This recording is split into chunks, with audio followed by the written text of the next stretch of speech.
What's up, guys? Playing some rapid chess on chess.com. We're going to try to get to 2,500. Now, before we start, I do just want to quickly mention I'm just coming back from a chess tournament.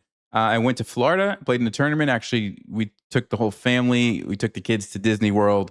So I'm super tired. We were traveling. We left early this morning, and we've been traveling basically all day. Finally got back. We had a delay with the flight. So those of you with kids, you will understand when I say I'm exhausted. But I'm going to try to play some games anyway. And we'll see how long I can make it. If I'm losing every single game, I might have to make it a quick stream. But yes, I'll be doing some video recaps from the tournament probably here the next couple days, week or two. So you'll get all the details about what happened in those videos. Yeah, let's just jump in here. We got a 2459 and plays the Sicilian. I guess I'll play d4. I've been experimenting with this line recently where we take with the queen, which is a super crazy looking move, right? Like, why would we bring out our queen? The point is, well, there's 2 points, I guess. One is you take your opponent out of their comfort zone. They're like, what are you doing? The other point is the queen's a powerful piece. And if you're careful about where you put it, it controls a lot of stuff. So it's not actually bad. You do lose a little bit of time when the pieces chase it around, but it's not the end of the world. So yeah, this is the more typical setup that everybody goes for. Let's jump our knight to d5 here. And I guess we're going to see d6. And I'm going to castle.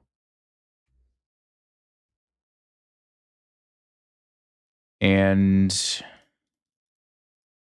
let's see what they're going to do. What's up, Brian? How's it going? PJ Brady, what's going on? Okay, see, we've got him thinking. Look at this. We've got him thinking on move 8. It's funny that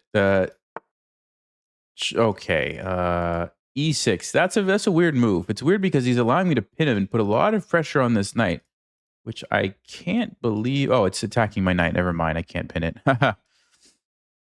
See what I mean? I told you I was tired. All right. Question is, where do I want to move the knight to? I don't want to trade. I think that makes... I mean, we could trade. We could trade. Trading's not the end of the world, actually. I will trade. Change my mind. Because I want to play c3 here, and now I think bishop g5 actually is a queen trap. Now, of course, they're going to see it. Yeah, they're going to see it, but it's nice to set those sneaky little traps. Anyway, okay, so here... I mean, why don't I just take it and throw my pawns forward? You know? Just get the center with some tempo on the queen here. f4, look at this. Look at this. I mean, what is this bishop doing? This bishop is awful. We're going to play e5. We're going to shut down everybody here. Yeah, I think the opening has been a success, to be quite honest with you guys. I think we've done it. It doesn't mean we're going to win the game, but we've got a good position, I think. Okay, he goes back there. Yeah, so here's the thing. If we can play e5 and stop this pawn from moving forward, we're in great shape. The question is f6 or d6. d6, we just take it. We're probably happy with that. f6 is interesting. Am I happy with that anyway? Yeah, let's do it. I'm going to try to put my queen here. Because if we can stop this bishop from coming out, that's exactly what I'm going to do, I think.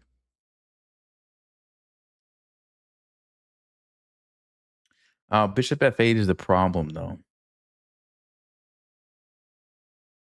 Bishop f8 is the problem. They're going to trade queens and play bishop f8, and I can't actually defend.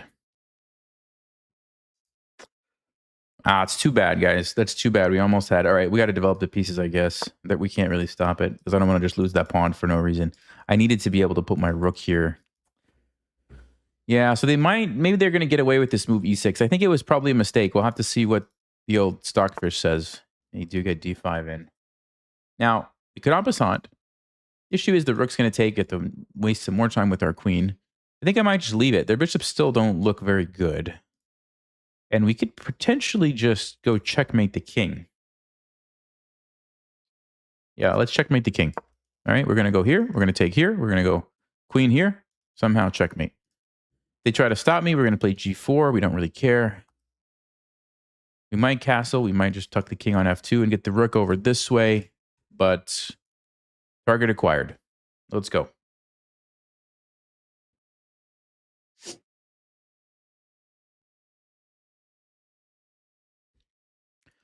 By the way, I saw some of you guys at the tournament. So it was cool to meet some of you. And I appreciate everybody who came up and said hi. And yeah, it was fun. Okay. I didn't expect that move. Let's just continue here with the plan. And I don't even have to take it. I mean, I could take it, but I could also just push h5 immediately. What's the benefit of taking the pawn? It can't like be annoying. I mean, I don't think I care so much. I think we want to attack as fast as possible before black has time to kind of organize their troops. And for example, if we take with the rook, I mean, we're already threatening to come in here. So it's very dangerous for this king. Now, it's not going to be checkmate because they could just move to f8. And unfortunately, we don't actually have a follow-up right away. But it's going to be coming soon, I think.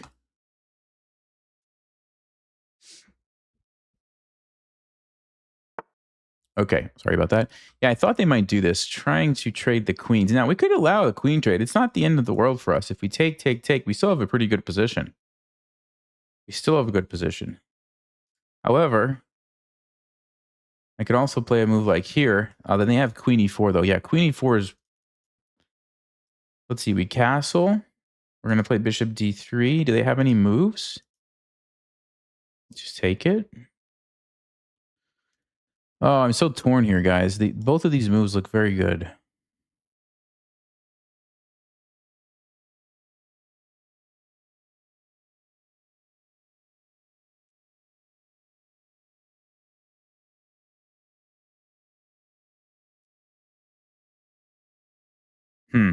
What to do, man? I mean, in general, when you're attacking, you want to keep queens on the board. But in this particular case, the queen is going to be pretty annoying. But after I castle and play bishop d3, maybe it's not that annoying, actually. Okay, let's...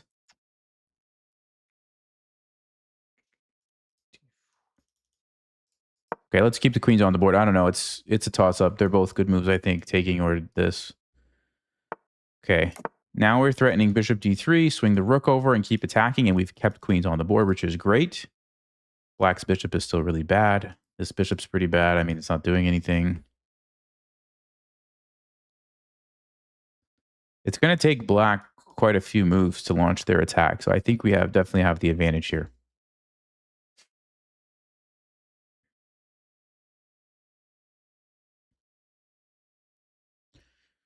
Trade queens g4 becomes a weakness. Yeah, you're right. It does. And that's why I wasn't sure what to do, because trading I also thought was pretty good after we get a rook here. But let's keep the queen on and try to checkmate the king. Wow, takes a pawn. Okay. So option 1, bishop d3. We stop the queen from coming back. If we take, the queen could come back. Now, I don't even know if that's actually good for... No, they actually can't come back, can they? Well, they could, but we're going to go there and trap the queen. Okay, maybe we let them. Maybe we just let them. Let's take this. Whoa, they want to push this guy? Really? Really now? Okay. Hold everything, guys. Bishop d3. Where's the queen going to move? f3. Tax my rook. Rook here. g2. Here. We just take it. Next move. Everything is good. Everything is good. I mean, I have a random check, but that's all it is. It's just a random check. Oh, wait a second. Is it? Bishop c5. King goes here. Ideally, we would start with this move and then go check, but our rook's under attack, so I don't think we can do that. Hold up. So check, check, check. The king is now on e8. The king is now on e8, we can go, let's just say here, which is attacking the rook. I mean, the rook is attacking the bishop. If you go here, you get pinned. You go here, here you get.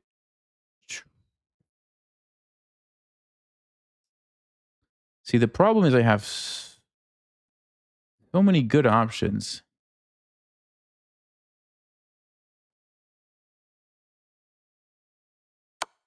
Well, let's start with the check. I still don't have to continue with this move. I could also just play rook g5 here, but I kind of think I want to do it. Or maybe we go here and we're actually threatening to just win the bishop. Maybe that's even more powerful. Uh-huh. Bishop h6, check here, check here. We could trade. I mean, there's got to be a win here, right?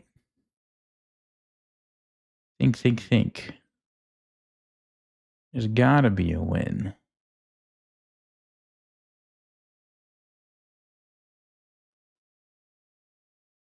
Why don't I see it, guys? Why don't I see the win?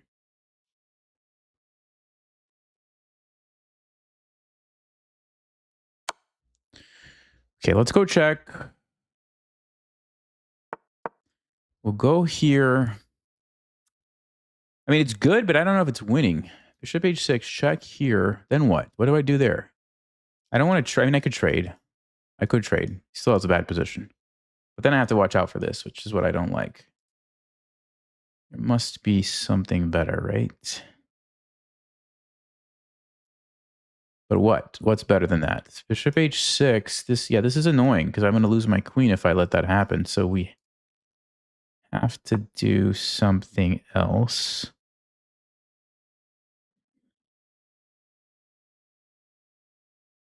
Check.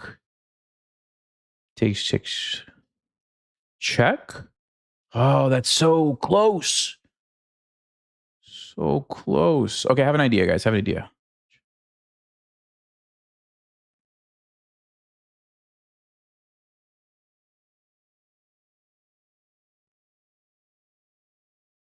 I have an idea, but I don't think it's a good idea. Hold on. Let's see.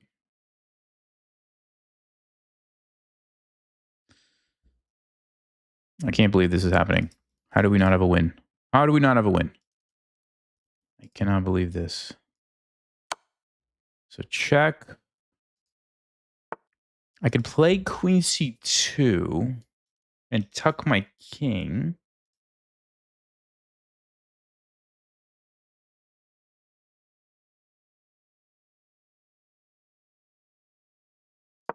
Let's do it. The idea is if we can get this move in, I think we just win. Oh, maybe not if he takes the rook.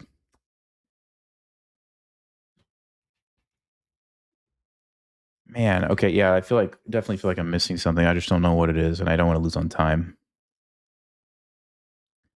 We're not worried about this anymore, because now we can just tuck the king here. Okay, fine. Tuck the king there. So, oh, he stopped it. He stopped it. I just see that now. Okay. That's smart, I guess. I mean, black's position can't be great, can it, though? Look at the king. It's still on d7. Look at these pieces. I guess I have to watch out for this pawn, though. Let's see. Rook d4. There's going to be a check. That's the issue with that. We got to get the... Okay, b4. Stop the queen so our queen can go to a4. That's an idea. Queen h7 is an idea, though you can trade queens. We don't want to let that happen. Oh, you can do this anyway. Ah. Okay, but even trading queens, we still have some decent counterplay here, actually. This pawn's pretty weak. These pieces are not in the game. So even if the queens do get traded, I like our chances.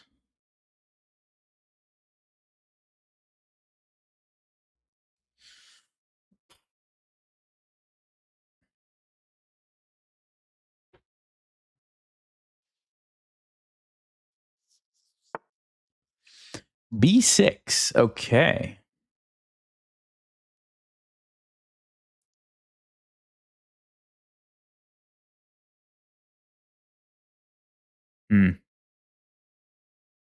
That's an interesting move because let's see if I go check. It's going to get away.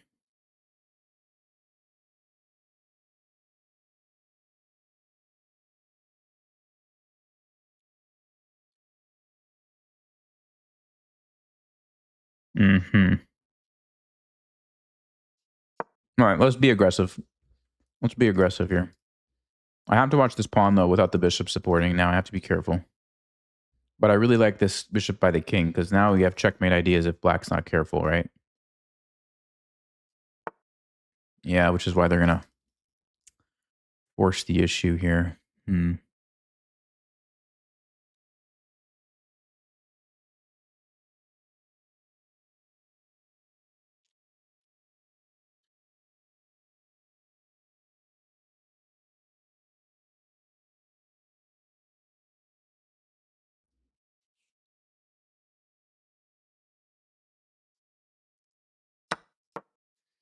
All right, let's go. Let's go. Let's see if we can do this.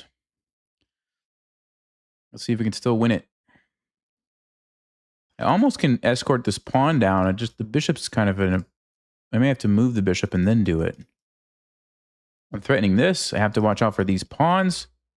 His rook's going to be coming into the game soon. Also, we don't want to lose on time. There's a lot happening here. So much happening here. He's probably going to move his bishop, right? He's probably going to go here. So what am I going to do? Oh, I also have rook. No, that doesn't work. G2. Yeah, we probably need to move the bishop and then boom, boom, boom.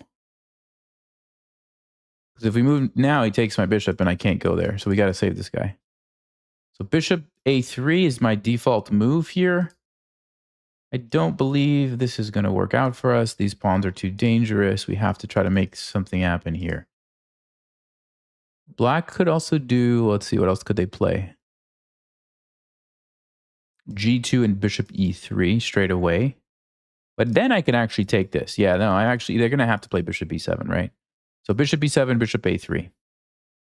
Probably got it. I could actually consider c4.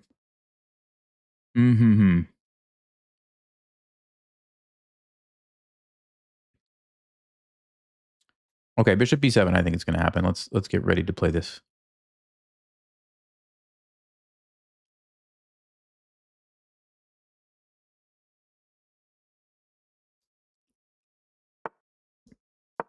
Okay. So 1, 2, 3. That's our threat. Pretty good threat. Here, check here. Also, c4 is strong. If they play like bishop g5, we could just play c4 and try to take this. It's also pretty good. They could push. We take with the check. We have to watch this pawn, but they have to watch this pawn.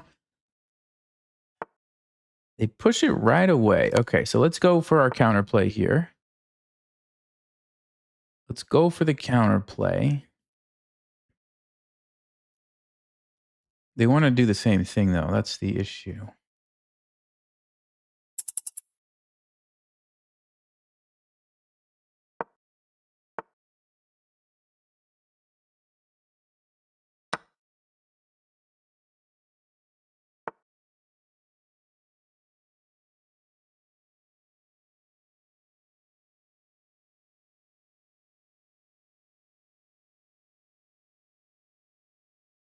Oh, I messed up, guys. I think I might have messed up.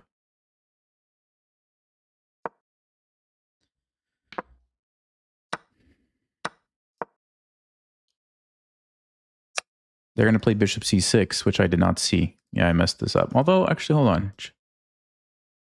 Yeah, I think we're going to lose now. Man. Bishop c6. I don't really see what else to do here.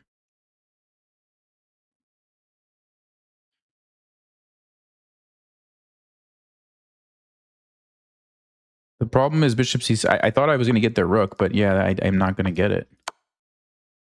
I'm not going to get their rook.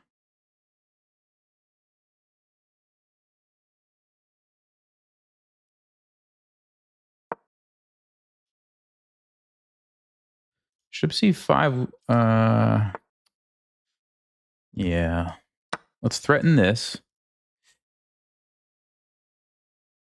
So they move their rook. No, they go there. That's a good move, actually. Let's play b4.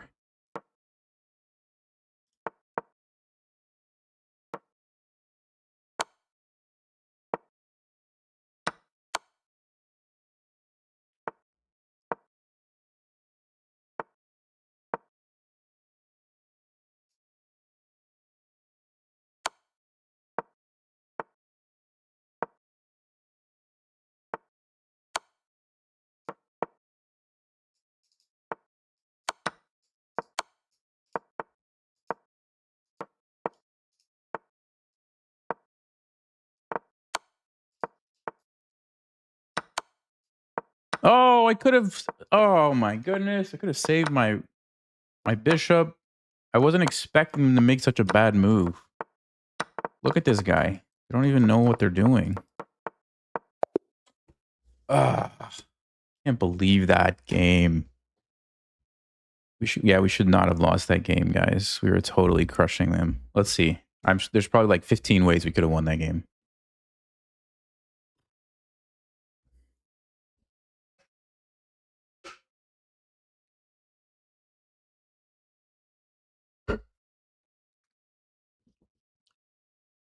Yeah, look at this. What is this? What does it say? Why isn't it telling me the evaluation? Hold on. Plus 5.7? I mean, I knew it was good. I didn't know it was that good. It's really good. All right, so let's see.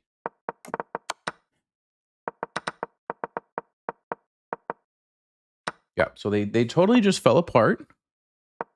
Best move. Yeah, queen d2 is the best move. Now, if we would have taken, it's also still very good for us. It's also very good, but queen d2 is even better. This was amazing. This was fine. This was great. This was okay. Best move was actually just immediately rook g5. That was a mistake, actually.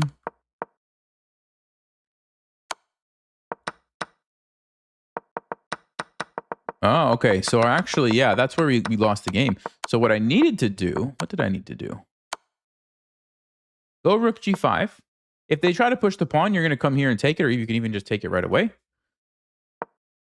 So I guess they played, let's say, bishop d7. Then you bring the other rook. I don't know what they're going to do. You're going to take this either way, and you win. But it's literally that easy. So I got distracted. I got distracted by pushing the king out when I didn't have to. I'm already winning. Like, just go here and win the game. That's it. There's no way for black to defend. All the pieces are on the other side of the board.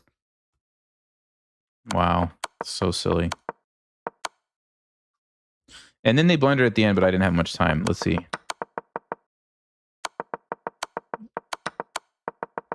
Yeah, right here. Like, what is this? They let me take the bishop. They didn't take it. I could have played bishop d4, although that's still a loss. And what was that one crazy moment in the game when...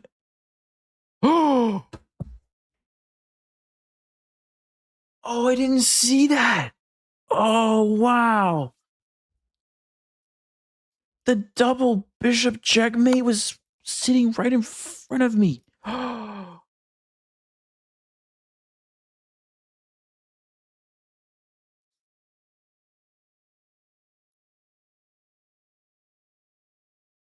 Guys, how did I miss? Oh, man. Oh, man. This was... Okay. It was not a good game. It was not a good game. Look at this.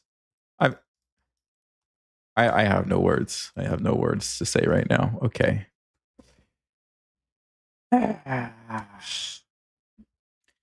Yeah, the thing is, you don't expect your opponent to give you that kind of a thing. You know, you just don't expect it. So you're not ready for it. That's what happened to me. Wow, guys. Wow, wow, wow.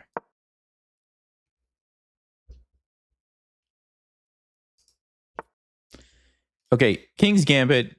I like to play d5. I think it's the best approach. And in here, I think you can play... c6 is one way. Ooh. Ooh, they blundered. They actually blundered. You never want to... If you play the King's Gambit, you never want to take with your f-pawn. Because it always opens you up to this tactic. You have to leave the pawn on f4. Because if the pawn's on f4 and I go here, you play g3 and it blocks the check and it defends your pawn. When the pawn is gone, now you can't play g3 because you get forked and you lose a rook. Which means the only other option is king e2. Which they do not want to play king e2. So I'm shocked to see this. Because most King's Gambit players know this. So this is very disappointing from the opponent. Now they have to give up their rook. So take the rook. Now, it's not over. I mean, we have to keep playing, but it looks like they're just going to give me all the pieces. So there's bishop e3, but might even be able to play bishop g4 and just win. So yeah, I mean, if your opponent lets you, you just start here and you just keep taking. You just go like this, and you just work your way all the way across, and you just take everything, and you get an easy win. This is how I got to 2480. I just did stuff like this. Okay, bishop e3. Let's think. Yeah, bishop g4. What's the point? If they take me, I take them. That's a trade. If they take my queen, I take their queen, but I'm up a rook, so I could probably get away with that and be just fine. The alternative, queen h1. Let's see, they can't go there. Yeah, queen h1 is actually probably fine.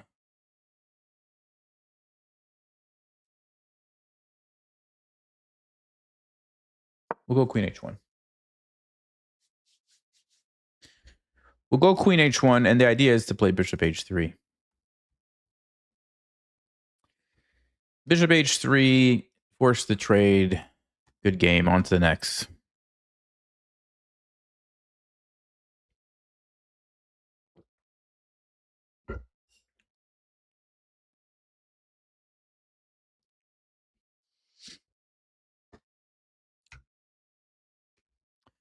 All right. Are they going to resign now, or are they going to make us play a few more moves? I mean, even if they develop and try to castle, we're still going to be able to trade another piece. Oh, knight c3 actually would stop our queen. Bishop b4, though, is pretty good. Maybe. Yeah, but I mean, even if they go here, we could sack the queen for the rook, and we're still up a piece. However you look at it.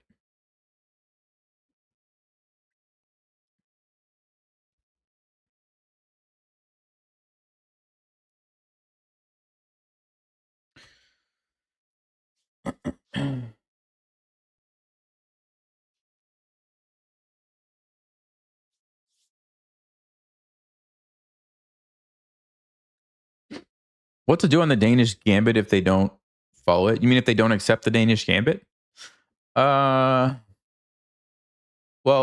if they don't accept it, they either will defend with the knight, in which case you push your pawn forward and chase the knight and gain a bunch of space, or if they push their pawn forward, you just take it, trade the queens, and you have a good game that way. So, okay, so what they want to do is castle.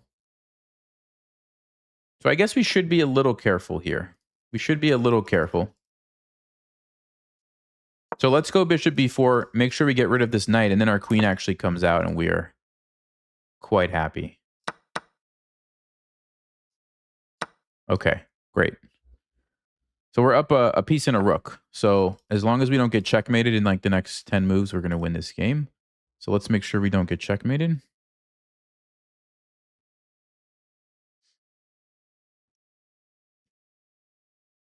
Yeah, they're going to try to get a little attack going here. So let me think about this.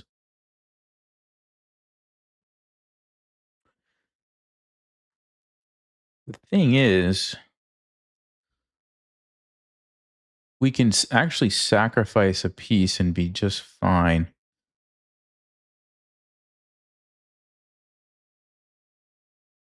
Queen e4, bishop g2, bishop g4, takes, we win.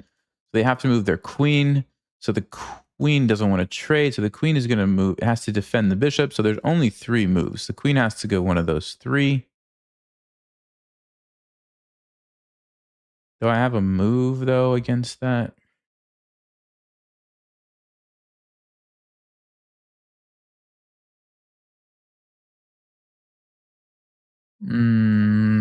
So here. What do I play? I mean, I move the queen back. Alternatively, we put the queen on a5. They're going to play, let's say, d5.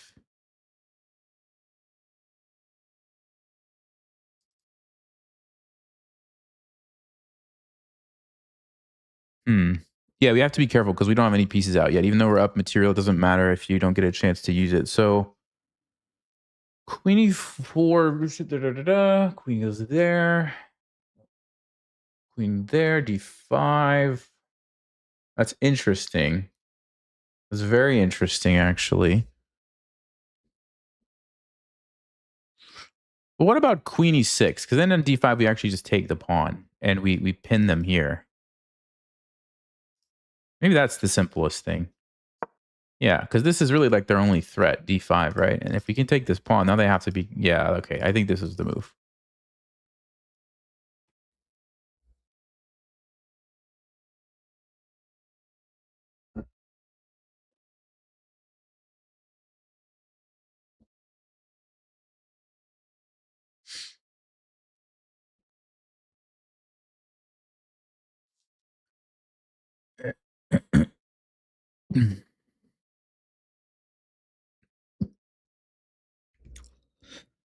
So we've got to get a knight here to stop some of the e-file pressure and then give us the option to castle. If we can do that, the next two moves, we're good.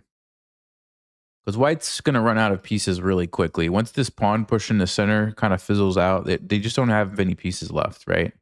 If we basically trade anything, it's game over. So, yeah, this is a typical mistake. Lots of beginners play it. I'm surprised we saw it at this rating range. It's very rare that you'll see it here, but you don't want to allow this move. And then they could have played knight f3 and at least like attempted to trap our queen, but I guess bishop g4 is why they couldn't do that. So, okay. Yeah, so they want to play d5 now. So knight e7, takes. And they try to pin it, I don't think they're in time, right? Knight e7, d5, takes. Oh, there's a check. Hold on, let's see. Bishop d7 or knight c6. Let's say knight c6. If they take with the queen, they're not going to do that, so they take with the rook. Oh, I don't have a knight there anymore, so I could just castle. Alternatively, we play knight e7 and we just don't take it. We don't open everything up. We just move our queen over here. That's probably the way. I mean, why open up this stuff if you don't have to, right? If the pawn pushes here, I don't think we... Do we care? Hold on. Queen g4, d6. We probably don't care because... Oh, they... That's such a weird move. h4? They're not even going to try this? Okay. Well... I don't quite understand that one.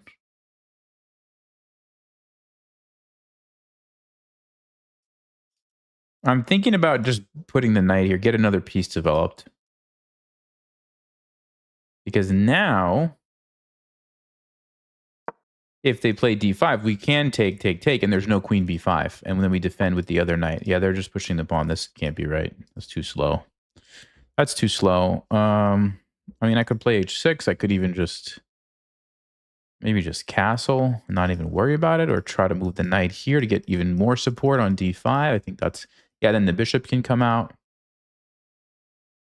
They can push here and go here and here, but who cares, right? Do we care about that?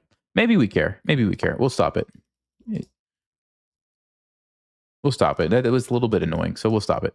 And then we'll go here next. Normally, I wouldn't play a move like this in a position like this, but since they wasted 2 moves to go there, I feel like, okay, I can spend 1 move to stop it, right? If it'd be different if I just randomly played h6 because I'm afraid they're going to push the pawn like 3 times. You know, I would never do that. But in this case, I guess it makes a little bit of sense.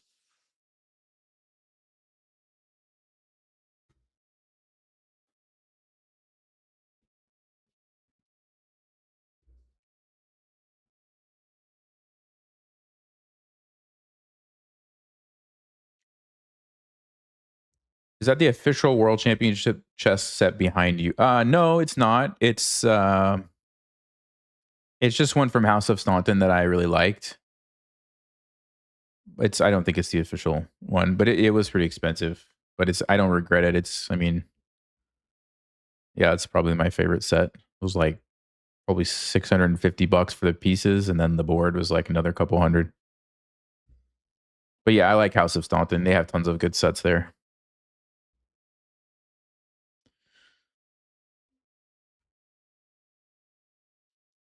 I mean, you would think the opponent would just like move on to the next game, but okay, I guess we're going to play this one to the end. I mean, okay. A4. All right.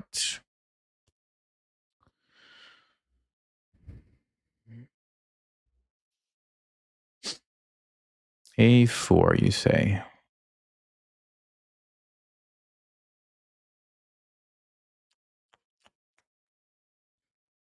I mean, I'll stop it because I want to put my knight there, so now I can go there. Unless they play C5, but then it gives me the D5 square for my knight, so...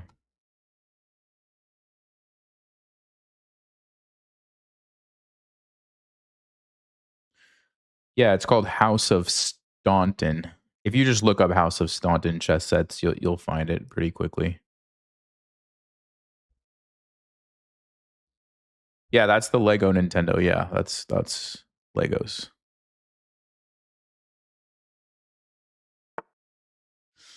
Okay, Queen D3. What's he doing? What's he doing, guys? He wants to push D5, right?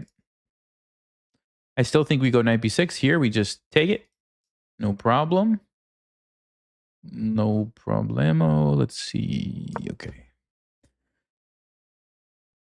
And I am actually threatening to take this and trade queens because they don't, even if they win a piece, yeah, they don't want to trade queens. Oh, they go Queen B3.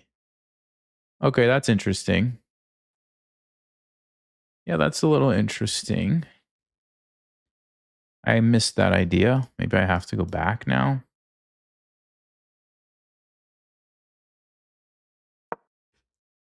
Okay, that was a good move. I guess. Bishop E2. Okay. Maybe now is the time to castle. Let's get away from this stuff over here. Yeah, G4. Okay, we got to force a way to... How about B5? I need to force some trades here. They can't take with this pawn, so they have to take that way. Okay, now they're going to have to open up their king. Oh, or play D5. All right, fine. We got to move our queen somewhere. Let's go where? Let's see. Actually, no, I could take this.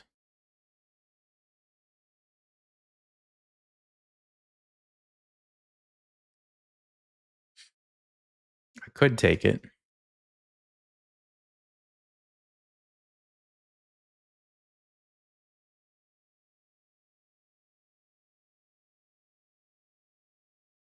Just to force the trade. They do get a piece, but then we play bishop b7. This pawn I don't think is a problem, although maybe I'm...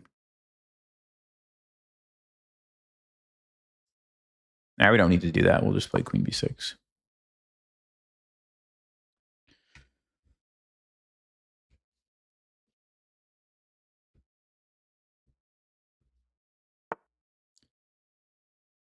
Knight c5, queen a3 we can push. So that should be okay. Okay, whew, finally. Got the queens off the board. All right, now we should be able to play quicker.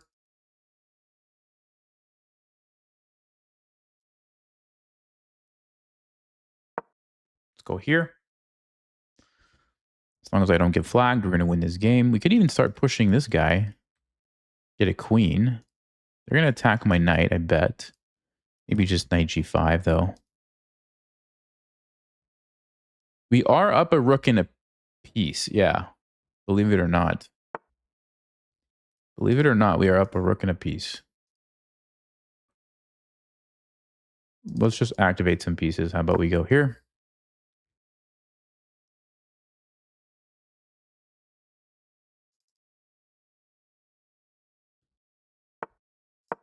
Let's bring the knight in.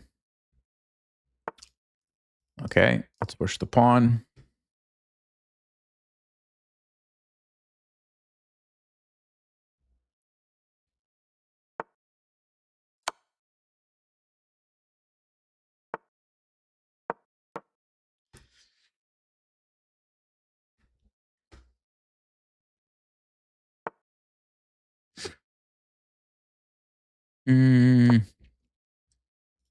Oh, I could have played rook a4, actually. I missed that.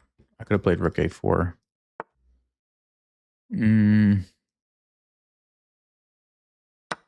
But still, I mean, this is fine. This is fine. Let's go here and force the trade with bishop d5.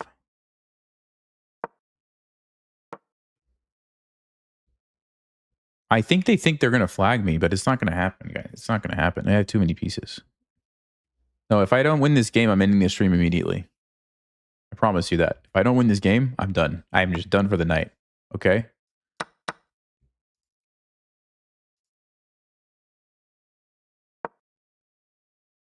Oh, sorry. I just grabbed the resize board button. Oops. There. Sorry. I didn't mean to do that. Okay. Is that right? Okay. I think that's how I had it. All right. Okay. Let's... Now all we have to do is not let this become a queen. And I think we win. So let's bring the king over.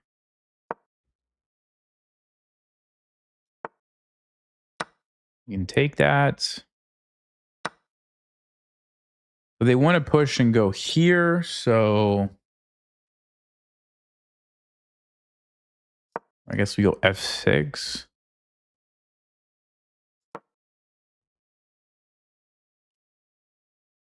Actually, do I even take that or do I just take this straight away? Probably doesn't matter.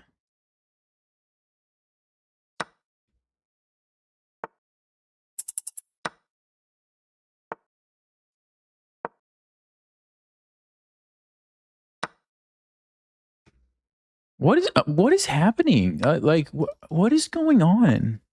This is so weird. This is so weird.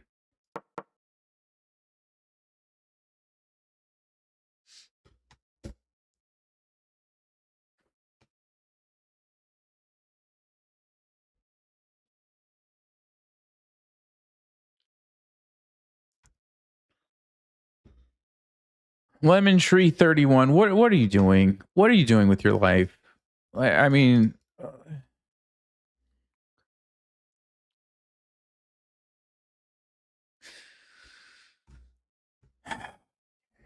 time for some water.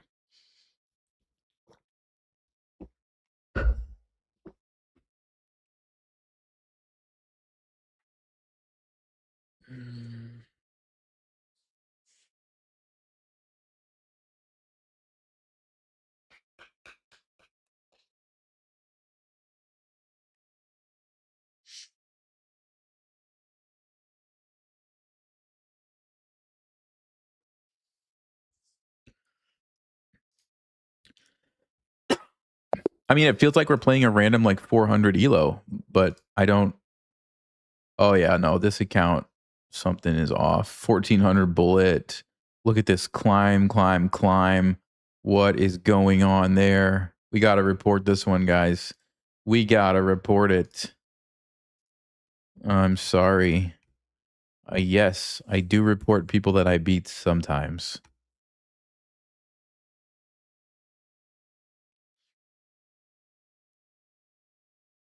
I mean, that's the only explanation. Yeah, they have to be cheating, right? Because no 2200 in their right mind would play this move. You just don't do that. You don't do it. I mean,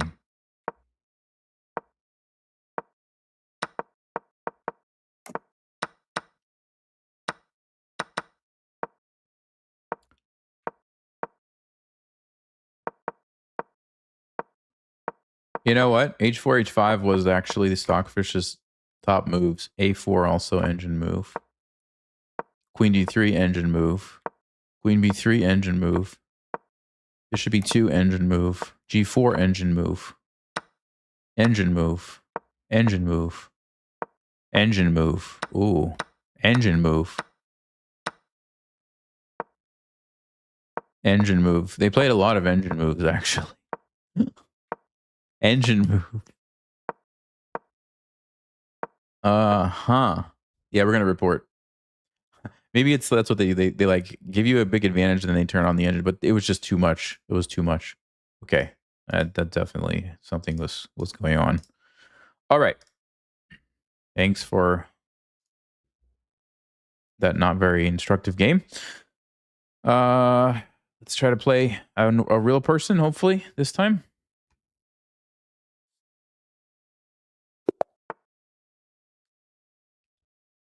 Okay. And knight f3, we are going to play knight f6. C4, we're going to play g6. We'll see if we transpose to a King's Indian. Whoa. b4. Not sure about this. I feel like we should attack it, but let's think.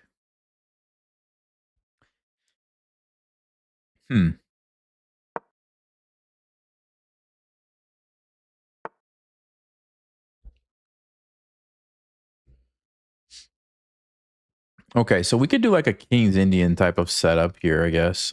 Yeah, we'll just pretend like it's a King's Indian, even though it's not. It's not a King's Indian.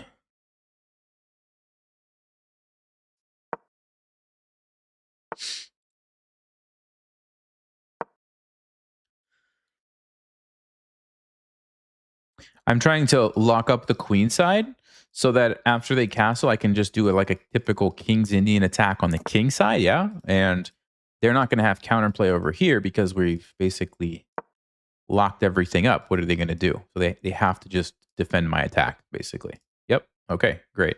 So we'll put the bishop here. That looks like a nice diagonal pointed at the king. And probably going to go knight here, move the knight somewhere f5 and launch the attack. Yeah, I'm pretty happy with this position. Also, d5 looks like a good move too. Or e4. Actually, maybe e4 while we have the chance. Because if they play... Actually, I don't really care if they play e4. I don't really care if they play e4. Let's get the knight out. If they want to lock it up totally, that's fine with me. Because you can't stop f5. So, okay. Okay, so d5, the thing about that is we might... No, we don't lose a pawn. I think we should play d5. I know I said I was going to attack on the king side, but this is just too tasty. We got to do it. We got to do it. They basically have to take, and it allows all of our pieces to kind of come to life. If they don't take, we're going to push by and shut down the bishop forever and open up our bishop so that they have to take it. Now this bishop becomes very good. This queen becomes very good on this file. And this is defended twice. Okay, so we're good there. So queen c7, queen b7, we could make a battery. f5, e4, f4, bring the rook somewhere here or here. Yep, get away from the x-ray. Looks good. Let's just check for tactics. Anything? e5, c5. No. Let's go queen c7. Hold on. Here, is that a move I need to be worried about? Maybe I should go e7 instead.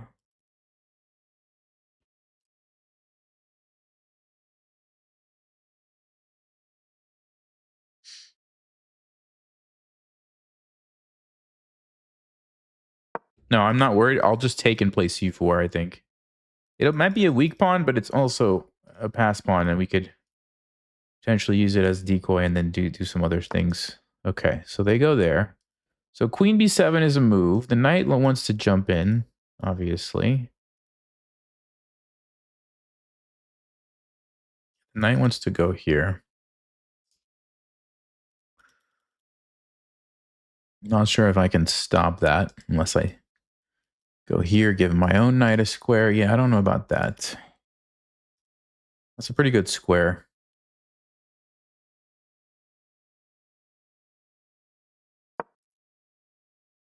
Well, let's go here first, because I think this is where I want my rook to be. Definitely think that's what we want.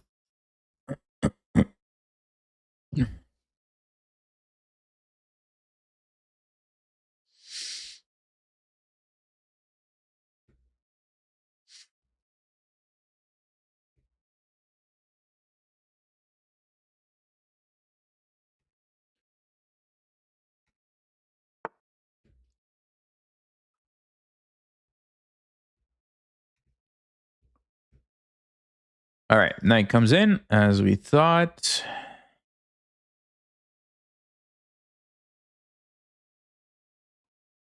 Should I play f5? I think I should play f5 because then we can.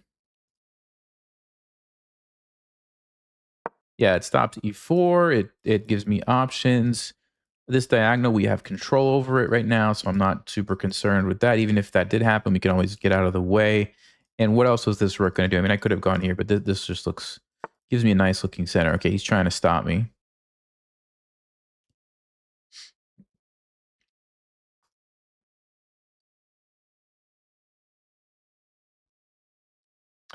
All right, let's hold off for just a second. Actually, wait a second. Queen c3 might be annoying.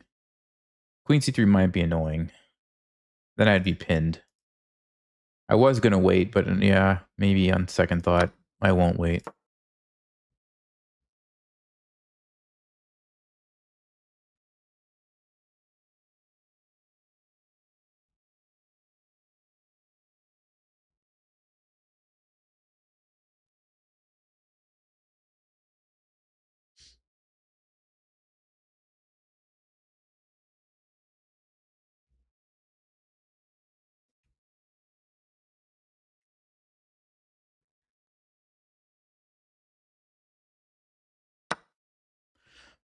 Okay. So we have options here. We could keep the bishops on the board, but that's very dangerous because once the queen goes here, we'll forget about it. So I don't think we're going to do that. I think this rook now needs to be on this file. Is that the best move?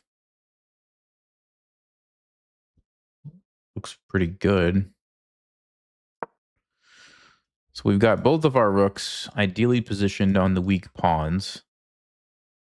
Our bishop is much better than this bishop. Our queens are pretty equal. These bishops are going to probably get traded. His knight's a little better than my knight. So knight here and trading off the knight, and then we would be left with fantastic position. So that's what I'm looking to do.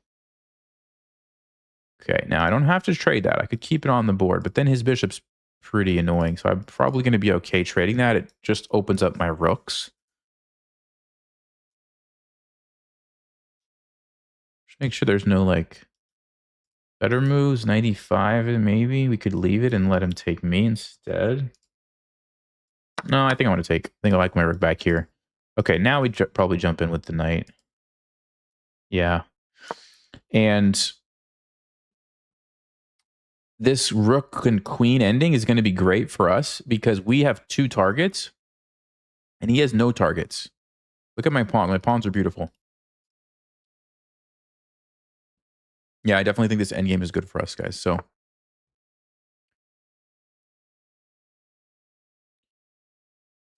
I'm not exactly sure what the rook is doing over there.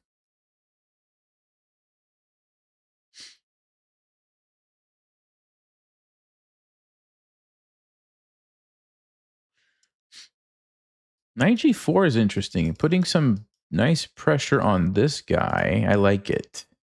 Also, you can't chase me away because your rook is sitting over there. You take. Now my queen. Actually can't move your rook because you have to watch out for this.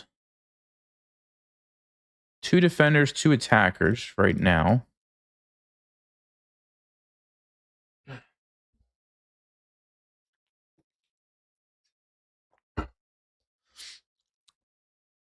I mean, you can just see why our position looks really great, right? I mean, all the pieces are doing a great job now. The knight's an amazing piece. The queen is looking pretty good. Queen could be better placed, but we're getting there. These guys, like I said, are probably going to still get traded.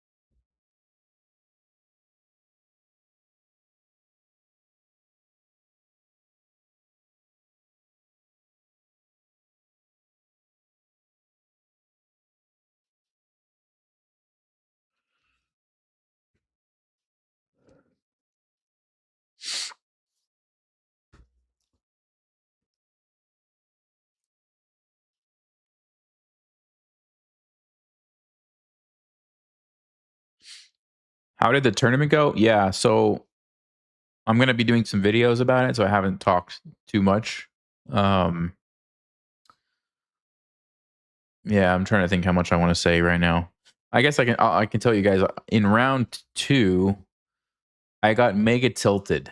Something happened that has never happened to me in 30 plus years of playing in tournaments. I'll just say that. Not once has something like this happened.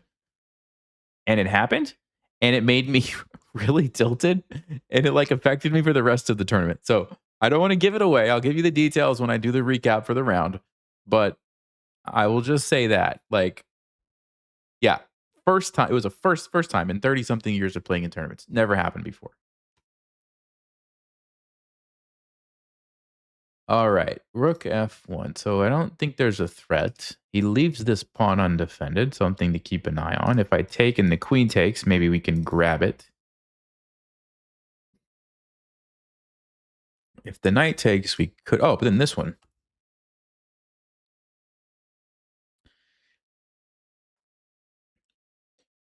Let's see. So tactically, it just looks like that's a blunder. So what am I missing here? Takes, queen takes. We just grab the pawn. The queen can't invade. The rooks can't do anything. Sorry. I don't see it, so I'm going to go ahead and take it. What am I missing here, guys? If the knight takes, you leave this undefended. We just jump in for a quick little fork.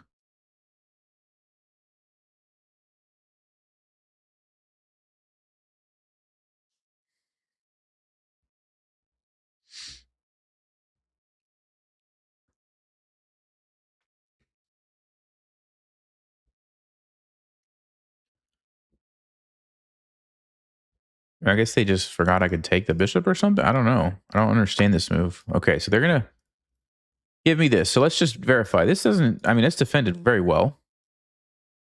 Queen can't come in. Here, no, the knight. Knight e5, no, I take it. Knight, everything's defended. E4, we take. I don't see any moves for white. I literally don't see any moves that look good for white. Now I have 3 attackers on this. Yeah, I think it's over. I think it's over. Now the knight loses its defender, so it's a loose knight now as well. Rook e4 we could play to chase it away, maybe. Rook here, doubling up, getting ready to invade somehow. I mean, even just taking looks pretty good. Queen, can move the queen over and get rid of this queen on this diagonal if we want. Basically, whatever we want.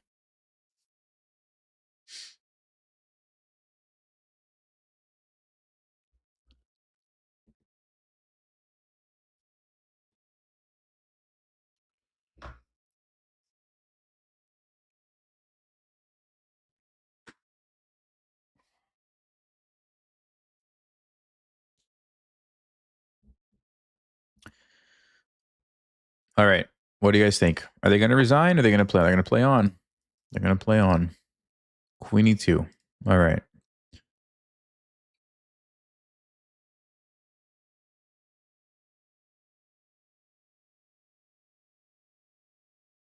Is it bad that I was thinking about moving my queen here? Is that a bad idea? I would say it's a bad idea. All right. I'm probably just going to come back and double up on this pawn. Let's just verify one more time. Yeah, that's good. I mean, white has no threats. My position is just so solid. They have nothing to really attack. So I'm just going to take my time, double up here.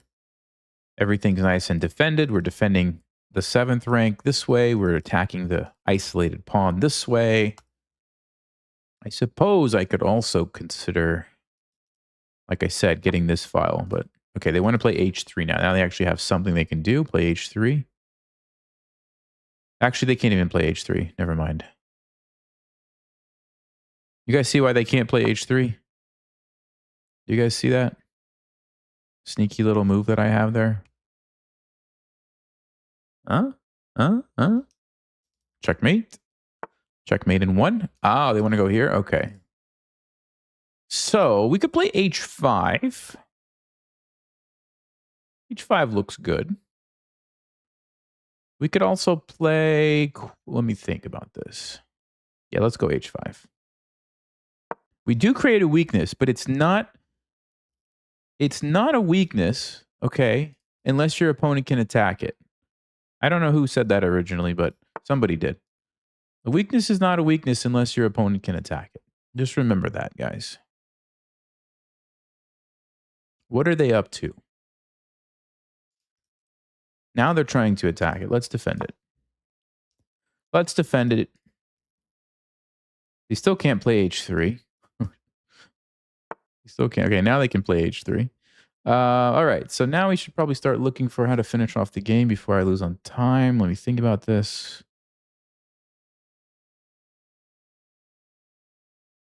If I take, I don't think we're ready to sacrifice just yet. And if I take here, we have to worry about this. So yeah, let me think. They want to go here. Could play 95. Rook E4. Oh, rook E4 looks good. Rook E4 looks good. Because the knight has to move somewhere. Where's it going to move? If it goes back here, then we take this. If it doesn't move, we're going to take it. If they defend it, fine. We can attack it again. Oh, no, we can't attack it. There's a fork. So queen E2 or queen F1, what am I doing?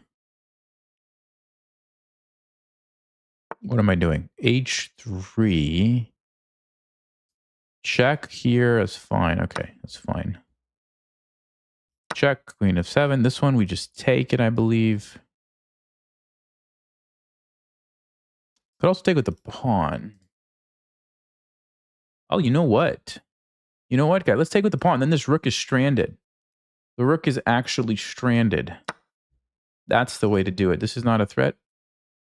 Probably going to play it anyway, but it's not a big deal. Maybe not. See, if I would have taken with the rook, they could have traded off this rook that wasn't doing anything. Or one of their rooks. But now both of their rooks are basically stuck out of the game. They can't move. Both rooks can't really move. They're limited to like, what? These squares. Meanwhile, my rooks can do whatever they want, and we're going to win because of that. Okay, let's just not fall for some cheap tactics. They want to take this. They also want to take this.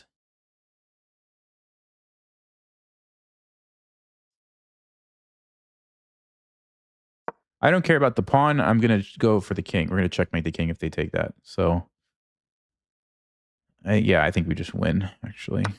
Oh, okay. Well, let's see. As far as I can tell, this leads to a checkmate, doesn't it?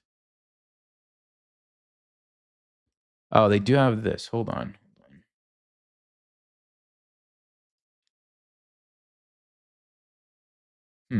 That's actually interesting. I thought it was over. How do we do this? Let's defend that.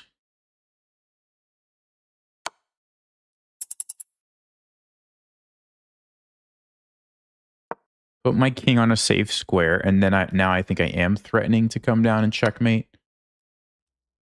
Okay, I didn't see that either. Ooh, I gotta be careful here, guys. Gotta be a little careful. I have this threat. As long as they don't have a tactic that I'm missing, but I don't see it. But I did miss this, obviously. Yeah, but this is a big deal. We have this and this. It's a big deal.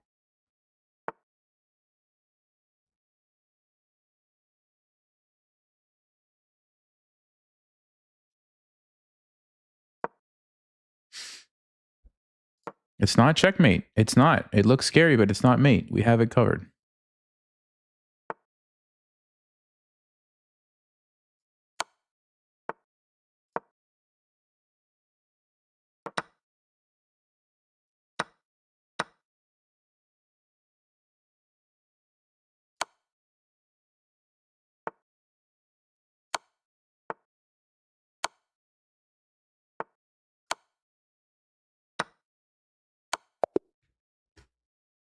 Okay, we got it. We got it. That was more counterplay than I wanted to give white, actually, so I probably did something wrong. I don't know what it was, though.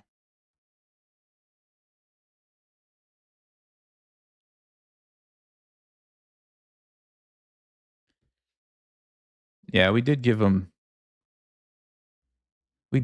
some chances there that they didn't shouldn't have had at the end, right? I mean, I was well in control. So let's actually see what is right around here is where we started to take over the game, right? All of our pieces started to get into good squares. They missed this, which allowed us to invade. And then everything is great. I made the right choice there, keeping the rooks locked out. So what did I do wrong? What would Stockfish have done here? Let's see. Queen f7 was fine. So sacrificing that was not the issue. This is great. Rook here is okay. Oh, yeah, it was just missing that tactic, huh? So if I would have played king g7, would I have been fine? No. King g7 also. Whoa. They could still take it because of this checkmate. Look at that little... Wow. Okay, that was the mistake, allowing that. Yeah, because basically their rooks cannot move. Their rooks are stuck. So all I have to do is not allow this sacrifice. So any move, queen f8, anything is fine. Just don't let them sack. That was my big mistake. Yeah. I let them get the rooks into the game, and now it's just like an equal game. Wow. Wait, did I miss mate in 2? I thought I saw mate. Oh, mate in 12. Not mate in 2, mate in 12. Yeah, now it's technically a draw. Now I should be losing. Sheesh, what a mess. What a mess. Okay. I mean, that's kind of like time pressure. Time pressure stuff, right? Okay, here we go, guys. We're going to get 2,500, I think.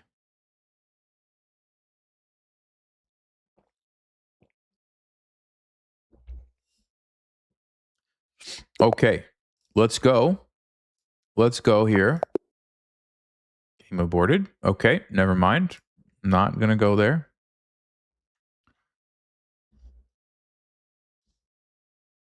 They didn't want anything to do with me tonight. Fine. Okay, we got e4 again against the 2000. Always risky playing 2000s. I mean, yeah, we'll play this again. I've been enjoying this. It's a nice opening for faster time controls.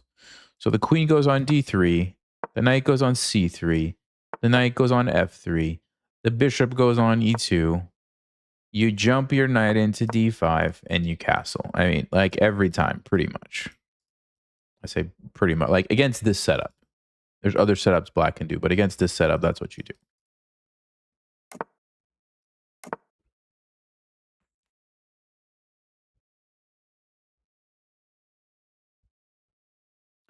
Actually, I'll go ahead and tell you guys, one of the games in my tournament, I played this opening. And I don't want to say anything else because I don't want to spoil the game. Okay, bishop e6. Is 1100 rapid blitz too low to play in tournaments? How do you find good tournaments, if not? No, so yeah, good question. So most tournaments have sections. So you've got your open section, which is where like all the top players play. So like I would play in the open section, all the GMs would play in the open section, all the really good players. And then you have, usually there's like an intermediate section, and then there's like a beginner section, at least 3 sections. Some of the big tournaments have like, you know, tons of like 10 sections, all your different rating ranges. So you would just play in whatever, you know, section, probably the lower section or whatever, you know, they have, and you would most likely play against people that you know you could compete against. And then the other thing is, every time you play a game, if you win, you play against somebody else who won, and if you lose, you play against somebody else who lost. So if you keep losing, you keep playing against, in theory, worse players, and you could get a good game. So yeah, don't be afraid to play it because of your rating. And then if you're in the United States, you go to US Chess Federation website and look for tournaments, and they can filter by state or date or whatever. Bishop b6. I think what I'm supposed to do is play c3 still. I'll bring our rook over here.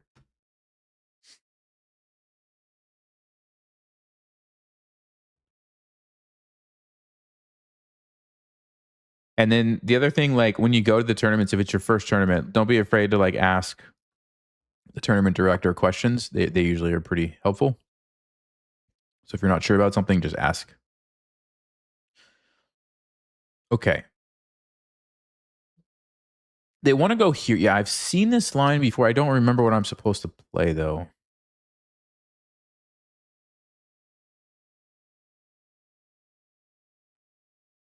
Why do I feel like b4 is a move? Is b4 a move? I mean, yes, we create a huge weakness, but I really feel like b4 is a move. Maybe I should wait for the knight and then play b4. Let's play rook d1. I think we almost always want our rook on d1, so let's do that first. They're going to go knight c5. Oh, they're going to knight e5. Okay, interesting. Interesting. Mm-hmm. So where does my queen need to go against this is the question, right? b5, e3, here. d2. Yeah, we could play d2 and then go for this setup. That's not a bad one. Okay. I could also take and then swing it over here. That might even be... Oh, yeah, because then we have more options. Let's do that instead. Now I have queen g3 after 95. Yeah, now we can play f4, f5 if we want. We can also still continue with this. I don't think it makes as much sense anymore, though. Yeah, I like f4, f5 maybe here. Okay, let's think about this. We do have an x-ray on the queen. Something to keep in mind. We could play bishop g5, actually. Targeting the pawn. It's kind of awkward for black. Guess they have rook e8. Maybe. Yeah, f4. Where's the knight going to move, I guess? Let's start with the obvious things. Could go here. It could. But then f5 takes. Wish this rook was still on f1, actually. And we can always move back. We could do that.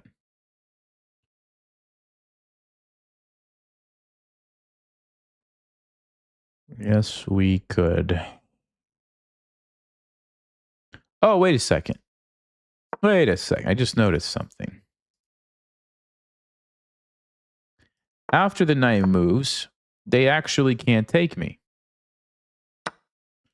Yes. So they have to do something else. Yes, indeed. Okay, that's a random check. It doesn't really do much. Move. Okay.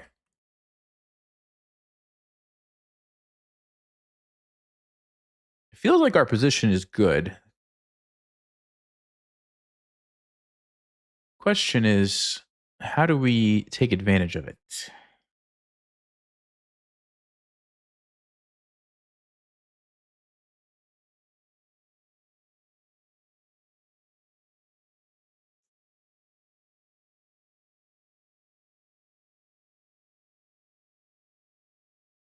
The knight can't really move. The bishop is blocked by the knight. I mean, I want to play here and here. I can play rook b1. It's an ugly move to make. I can go here, sack the pawn, but then we get to take this. Yeah, okay.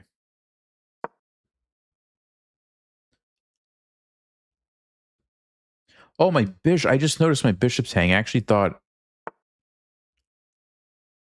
Yeah, that was maybe a mistake. Okay, they didn't take it. So now we have time to do this, I think.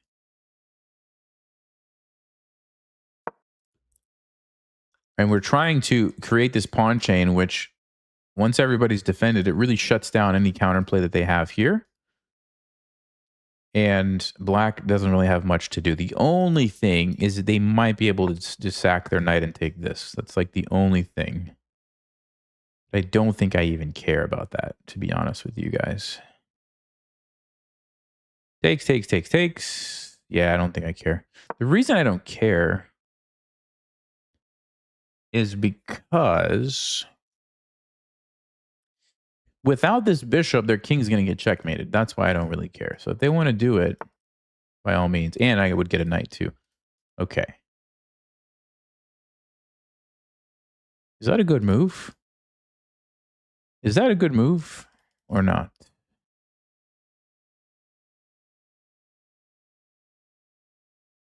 Let's go here, gain a tempo, and then I'm probably going to trade just to open up the file in the diagonal. I'm going to put my bishop here. And I mean, I might save my rook. I might not save my rook. I'm not sure yet. But like I was saying, if the bishop is gone, how are they going to defend their king? So I think I would be willing to let them take this.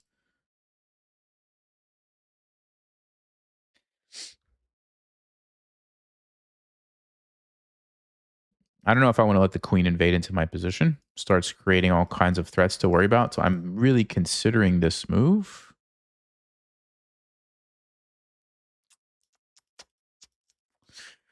Yeah, I think I should do it, actually.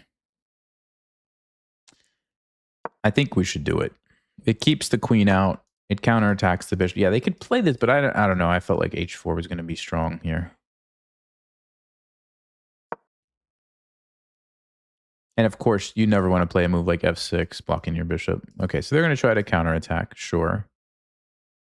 But I think our attack looks much faster here, guys. Much faster.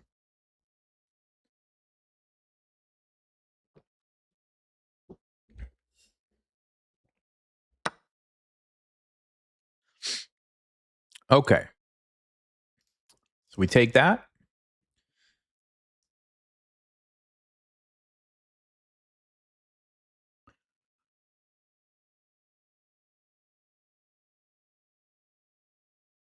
Let's take it. And they take me, and I have to decide. We could trade that.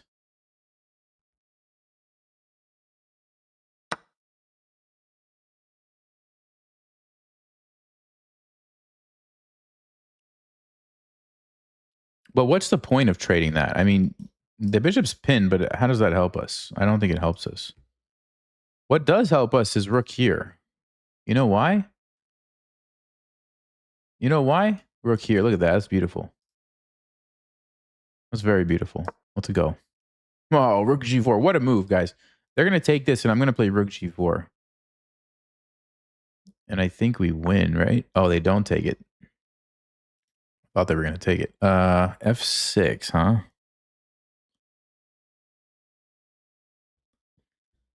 F6, you say. Check. All right, we're gonna set up a little checkmate here.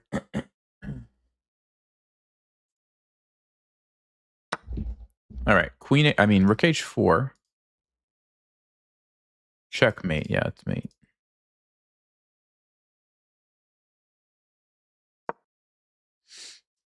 Fascinating checkmate, actually. You don't see that all the time. Bishop coming in to win the game for you. They can block, but it doesn't help them. So I think it's over. Let's. Oh, okay. Hold on. Maybe they can.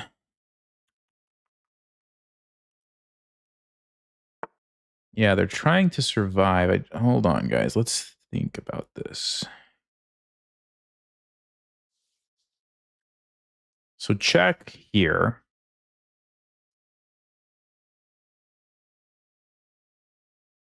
Yeah, I guess they do survive. All right, but now we have time to do something with our bishop.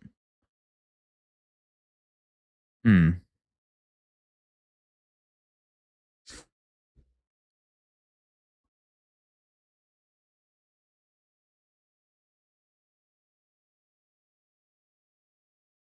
No, I didn't consider this. I have to be kind of careful here, don't I?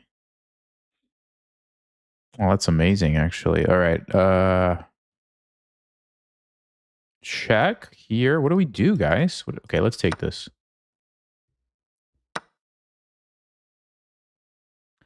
What do we do? Rook g4, but they have e6, right?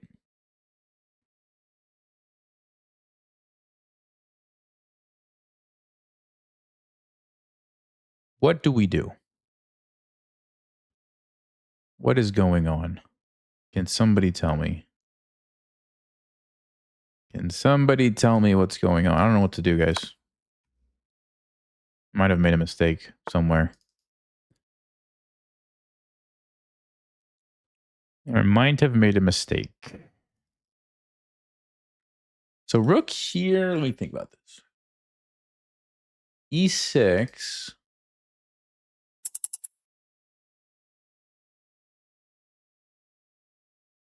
I can also play bishop there, allow that, and try to checkmate this way, but I don't, for some reason, I don't believe in that. I think we need to try this.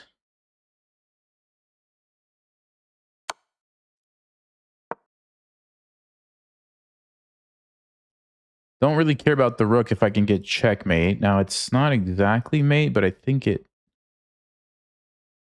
Well, I don't actually know if it leads to mate.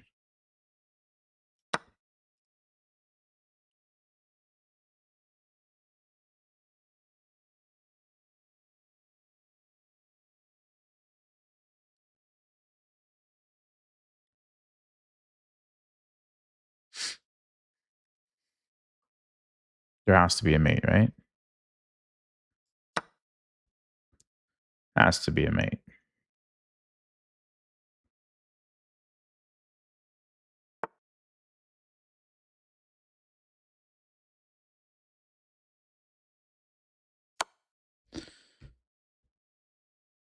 This is amazing. I mean, this is actually amazing. I don't think there's a mate.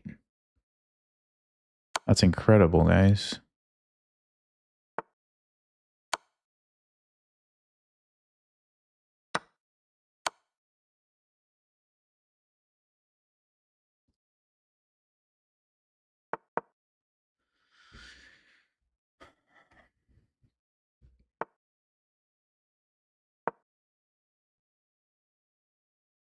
Yeah, I mean, I don't have anything now. I'm just losing. This is amazing.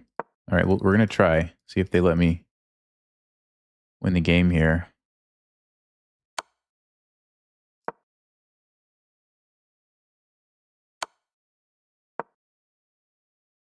So we have that. I don't think that's mate, though. The king just runs.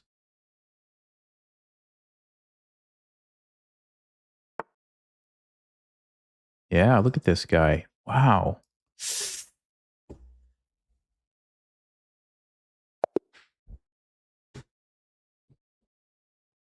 Okay. We had a brilliant move. I mean, I can't believe we didn't win that game. I can't believe it.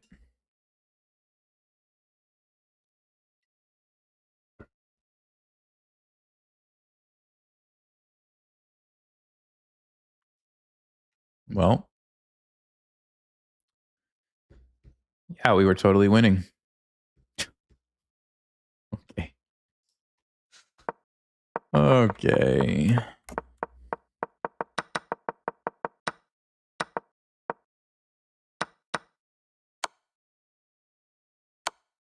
Wow. Stalker says knight takes b2 was the move for black. Look at that little tactic. You set up the fork. How about that? Okay, but this was not good. And again, queen takes b2. They didn't play it. Yeah, so they let us basically get this amazing position. We open up the king. We play rook d4, which is good. We go here. We go here.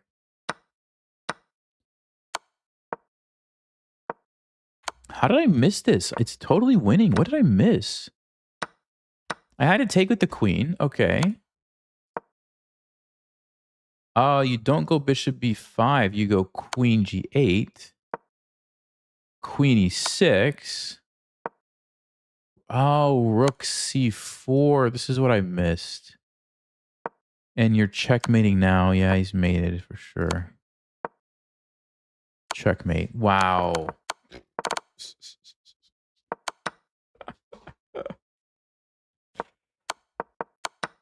Yeah, I mean, okay. There is a little bit of luck in chess sometimes. Yeah, he just somehow gets away. All right, whatever. It happens. It's 10-minute chess. It happens. It'll just take us about 15 games to get those points back. No worries. No worries.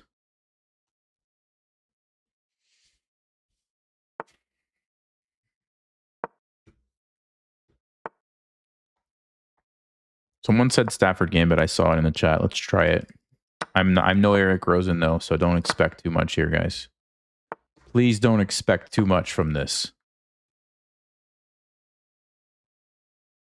But as far as I know, you just do something like this and you just attack, try to checkmate them. I mean, that's pretty much all there is to it.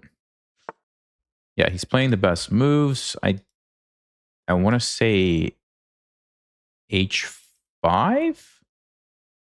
There's not, okay, hold on. There's not some crazy knight g4 queen. So you threaten checkmate. Yeah, can we actually play knight g4 right here? Queen h4 threatens checkmate, so they have to deal with a checkmate. You're also threatening to take their bishop. But I can also play h5. See, I'm already out of my comfort zone here. I don't know, guys. Let's try this.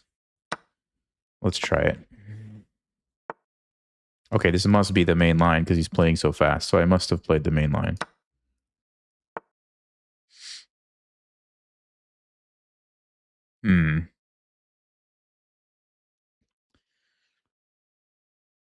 Well, I don't believe we would want to trade queens, right?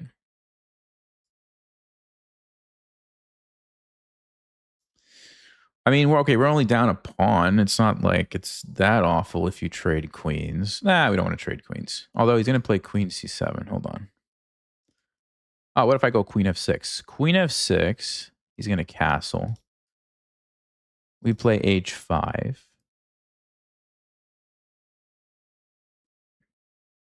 Actually, no, he just takes me. I have check. No, he just takes me. Okay, let's trade queens. Sorry, guys. I'm learning here as we go. All right, let's castle. So I wonder, yeah, maybe h5 was a better try. Let's see. We'll see after the game. Maybe I should have played h5 in this position.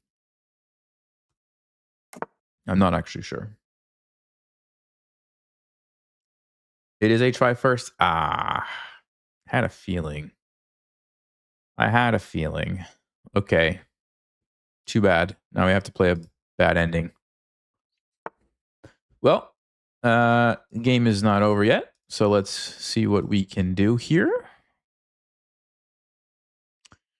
Let's see. Play h6, try to shut down this, take away some squares from the pieces from white, and we'll get our rook to the center here. Yes. f5 is what I want to play next, and target the pawn. So they castle. Okay. I'm going to play it anyway to open up my rook.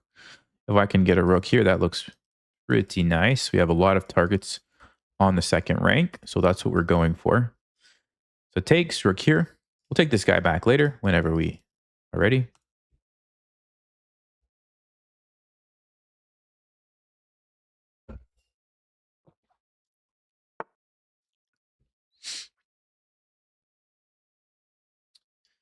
Okay, he goes rook e1. Is there a way to add pressure to this pawn? Not easily. I'm thinking about g5. Let's go g5. I'm trying to take away some more squares. If they take me, I think we take, they take, I take, they take, and I go check. And now what I've done is pinned this piece, which is fantastic. So they have to come up with a different move, probably something like this. But that allows me... Oh, they're going to push by. Okay. Well, now I can probably just take and... Oh, there's going to be f4, though. Hold on. There's going to be f4.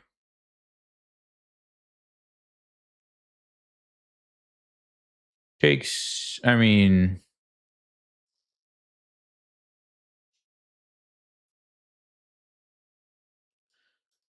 Rook d5 is another way to do it. We attack the pawn that way. What are they going to play? c3. Then we can take. Take. We have the check.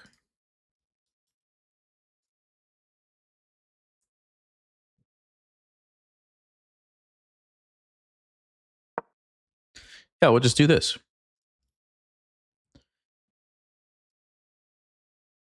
So if we win the pawn back, I mean, from a psychological standpoint, white has to be feeling the pressure, right? Because you had a free pawn, you play the main line, you're supposed to be winning, and now black is winning the pawn back.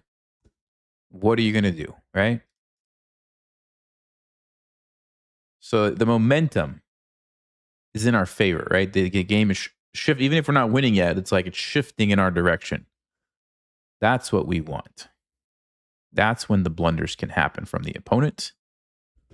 They can crumble under the pressure, and we take over the end game. So let's see if they can figure out a way to hold on to their pawn, but I'm not seeing it. I'm not seeing it.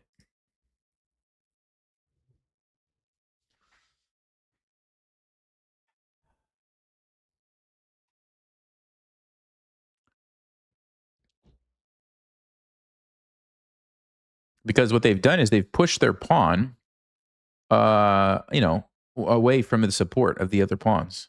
And now it's just a pretty easy target for us. We trade here. We take it. They push again. We can just keep attacking it. Eventually just take it. So what is white going to do?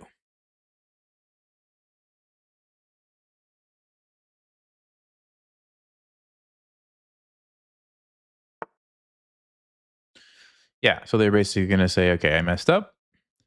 Go ahead and take the pawn, which I will do. Great.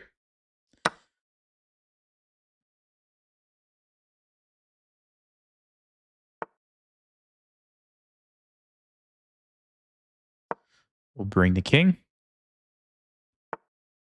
And probably just go here. Now, white's pawn structure is probably still slightly better, but I don't know if that's enough for them to win the game. Doesn't look like it is to me. I'm going to come back here and potentially sneak over here with bishop f6 if I think it's the right time. Also, we do have the possibility, guys, to create a passed pawn ourselves, which is interesting, right? White can't easily do that. How are they going to make a passed pawn? So that is what they're trying to stop, this ability for us to do that.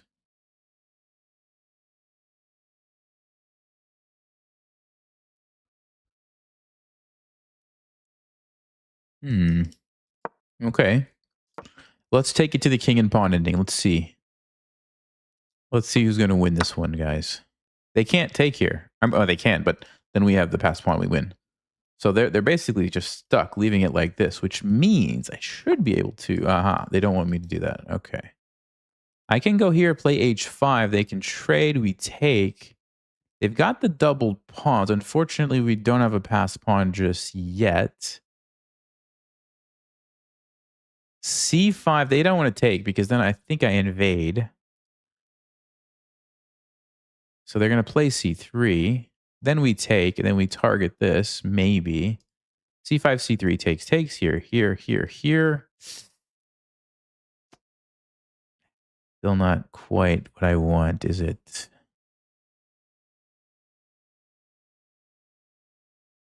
Yeah, that's really interesting, guys. What if I go c5, c3, king here? If they take, again, I come up. So c5, c3, king here takes. Doesn't help me, does it? Does not help me. So how do we do this? I'm not sure.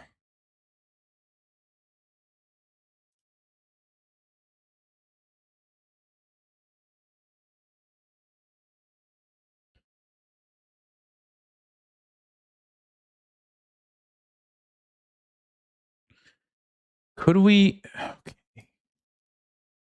somehow stop the pawns? Like create some sort of blockade, then sneak over here. So c5, c3, like maybe like c4, I'm thinking. b5 takes so that they can't really get through. Then we go here, force them to take. We take. If it's locked up over there, the king potentially. Well, they could probably just do that. Okay, let's play c5. We'll try. I don't know if it's going to work, but we're going to try it. I'm expecting c3. Okay. Oh, they do allow me to come in. Okay, I'm a little surprised by that because if we take this, now that we win if we get that. So what is their idea? They want to go here and here? No, I'm taking. I can't take that. Maybe they want to go here and here. But then you have other problems, and then I'm going to take this. So I don't. I'm not sure if that was the right move.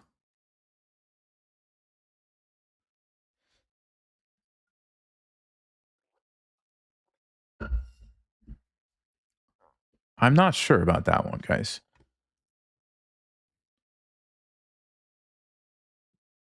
I mean, look at the difference, right? You see the difference in the king position?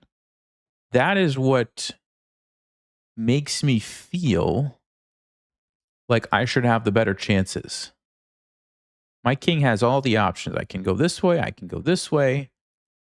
And white doesn't have okay, they are going to try to stop me. So if I go here, they can take and put the king up like that. Or they can play king h3, takes. I can go there and take this though. Can they create a passed pawn? I mean, eventually, yes, but it's going to take them a while. Alternatively, I trade, go here, and I take their pawns.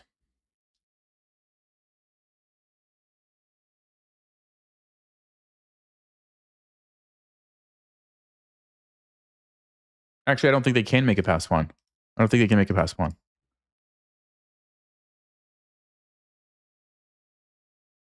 If I'm smart about how I set up my pieces. So, I think we should... yeah, I think we should win, actually. So we're going to try to force this line where we take and we play king f3, and we basically are going to win this side of the board. As long as they can't get a passed pawn over here, we win. Okay? If they take me, again, I have the passed pawn. Passed pawns are everything in these king and pawn endings. The problem for white is that if you could push this up here and this up here, then you have a pawn breakthrough, sure, but that's going to take 1, 2, 3, 4 free moves. I'm not going to give them 4 free moves. And if I set up my pawns like this, they can't do anything. You can't break through. The only thing I'm not sure about is if they play c6 first, force me to play b6, does that change the situation if they push here and here?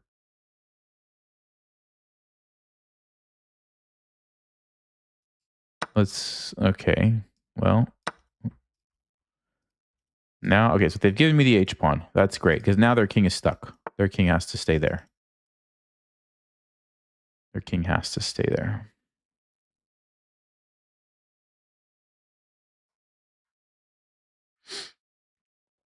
Yeah, I'm pretty sure I just want to go ahead and get this set up and then be happy. Because as far as I remember, this setup with your pawns like this against the 4, they cannot create a pass pawn because they're doubled. Okay, it'd be different if they had 4 here. Obviously, then they could just push these 2 here and create a pass pawn. But when they're doubled, I don't think there's a way. Because let's say they push here and here and here. Okay, let's say they push all of them here. I don't take. I just don't take. They go here, everything's stuck. They take, I take. So if you understand that, okay, this side of the board is totally locked down now, that means we have this side of the board where I'm winning.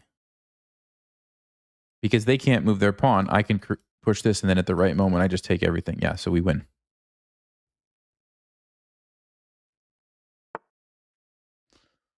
So all I have to do is move back and forth and wait. I might also be able to win by going over here and taking these, but then it allows white the potential to bust this open, and then the king can take my pawn, and then I have to worry about this. So I think what I'm going to do is just go back and forth until the king moves. Oh, well, they're going to do this instead. Okay, so I have to think about the best way. If I take, then they're going to try to grab this pawn. Probably still winning for me because I can come in and grab this pawn. Or I can go check and then take with the king. Or if they go here, Yeah, let's do that. They can't leave. No, you can't leave. You can't leave. You have to go back. If you leave, I'm going to get a queen. Now I can just take this. Yeah, we just win. I don't, like I said, I don't have to do anything over here. I can just ignore this, right? I don't even have to chase him down. There's nothing for white to do. Yeah. Super interesting endgame. I'll show you guys how I know that. I'll show you how I know that in just a second. Very interesting story behind why I know that.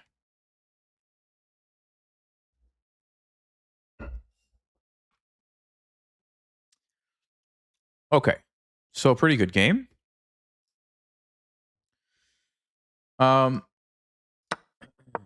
First things first, what's the deal with the Stafford Gambit? I'm going to turn on the Explorer over here. Okay, yeah, H5 is definitely the move here. Now, it's interesting. The engine likes knight G4, but the line that all of the masters play is H5. And then we get C3, then knight G4. And after D4, shutting down the bishop, now you come out with the queen, threatening to take. So they play G3. Then you go back, threatening it. So white plays F3. And then you have to go H4. What is happening? Sacrificing the knight. You jump in here with the pawn. Bishop E3. Rook takes H2. Rook G1. Queen H4. It's only been played in 2 games, but this is wild stuff. You're giving up your bishop. You're going to play bishop E6 and castle and pretend like nothing happened. That you're not down a bunch of pieces. Wow. So for next time, we got to play H5 first. Okay? That's what we have to remember. All right. Back to the game. So I messed it up, kind of. I mean, this has been played a few times, but yeah, nobody traded queens in the position. All right. So we're just losing. But like I said, remember when I said the momentum was shifting? Yeah, now we're almost back to equal. We are equal. And then, yeah, now we're just have a slight advantage. Okay. Oh, this was the only move. This was the only move. Check it out. C5 right here. You see that? Only move for black to keep a big advantage. And we found it. We found it. Yes, they did have to play C3 to try to keep it. Taking is not good because it allowed my king to invade. And then invade, yes. Yes. Oh, but C6 was the wrong move. Because they could have played F4. They could have played F4 right now, and I don't have this check. Why is this so good for them? Because now the king can sneak over, and I don't get to keep my setup. Oh. So I needed to go here first. Thankfully, they gave me a chance. They gave me a chance, and now I'm winning.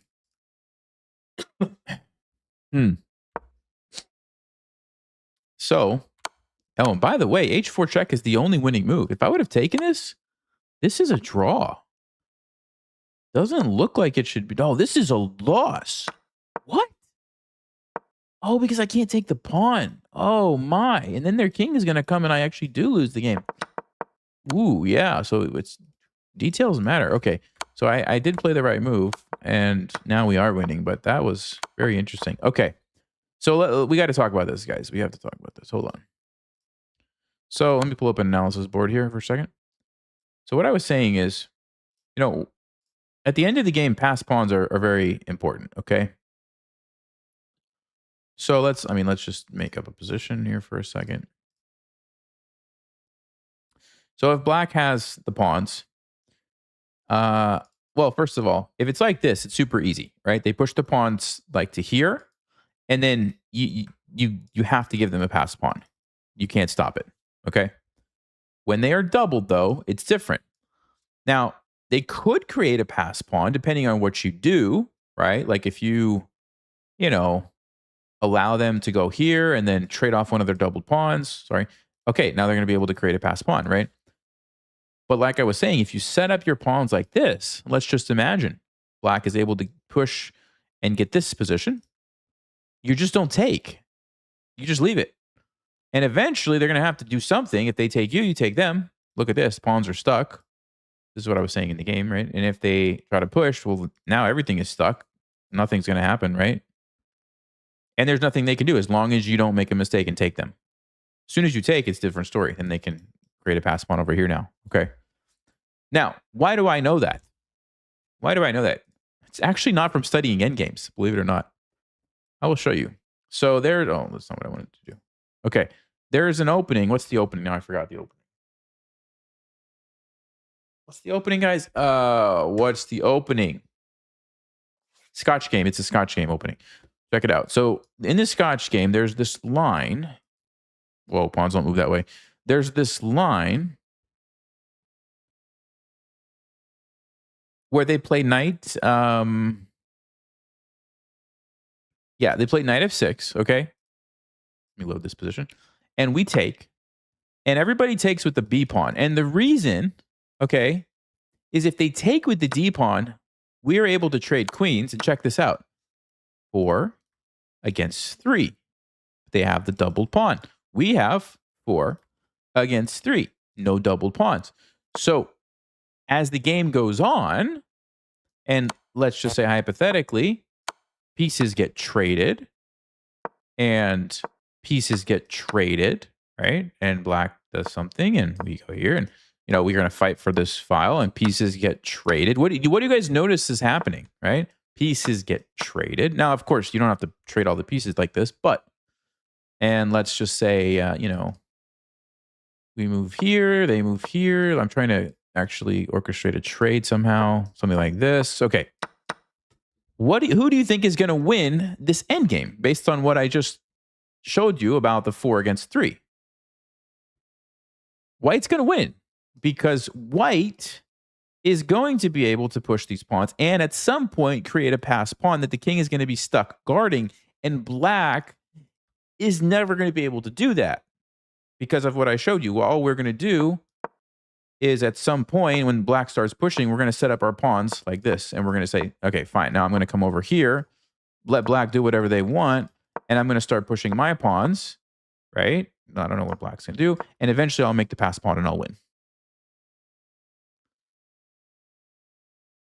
Okay, so I learned this from like a chess mood video. Grandmaster Avatek was explaining it, okay?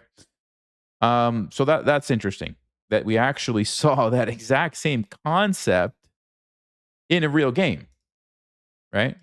And we win. Okay, cool. Cool. I hope that was helpful to somebody, and let's go.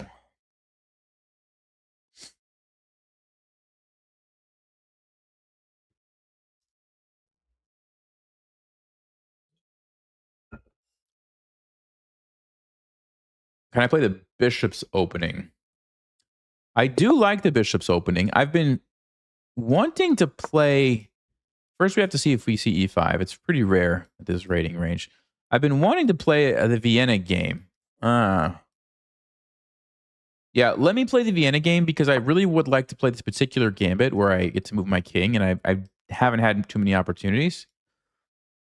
We could potentially transition back to like a bishop's opening, though. Yeah, actually, let's do it. Let's play. This is the Vienna game where black can take here, and we might get to see a Frankenstein Dracula. Oh, no. No, no, no, no. Why is everybody so boring? Okay, sorry, guys. We didn't get a chance. That's too bad. Let's play d3. I was hoping for Frankenstein Dracula. Super interesting opening. If you haven't seen my video on the Vienna game, you should go watch it because I talk about that line there. But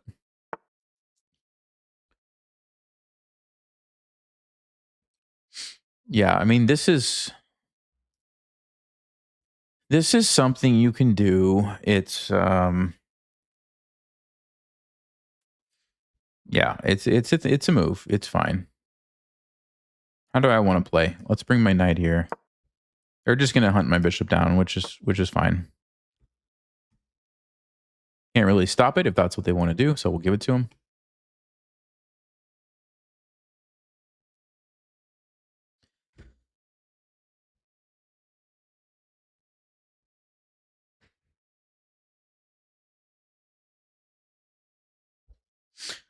Do I prefer Vienna or Bishop's Opening, and why? Um, the only reason I prefer the Vienna game right now is because I just made a video recently on it, so the lines are fresh in my mind, and I think that's valuable. I don't have the memory that some of these like super grandmasters have, where they can remember like every opening that they learned from like 25 years ago. So for me, it's important that like while it's fresh, I'm going to play some of those lines. Bishop's Opening, I just haven't looked at the lines recently, so that's the big difference. Okay, let me think. I'm fairly certain queen d3 is okay here. Knight g4, do we have to watch out for that? I might play f3. Bit of a strange looking move, but I want to make sure the knight doesn't come here. And I want to set up my pawns on these light squares. So since we gave up our light square, but we didn't give it up, they took it. Since we lost our light square bishop, putting all of our pawns on light squares makes a lot of sense because we limit their bishop, and our bishop can just go wherever it wants around, those squares. So let's go ahead. Queen d3. We might play bishop e3. The other thing is to fee and Keto it and castle, which is also a decent idea. Let me see what they play. I might actually do that. Because if we castle queenside, this bishop's not really doing much.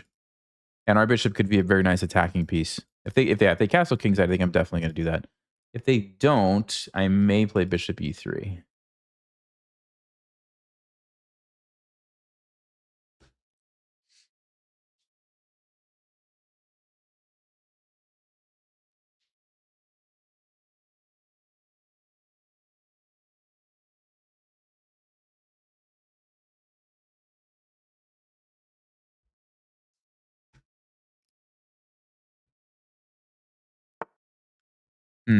Yeah. Got a tough decision. Bishop e3 or b3. I think they're both quite reasonable moves.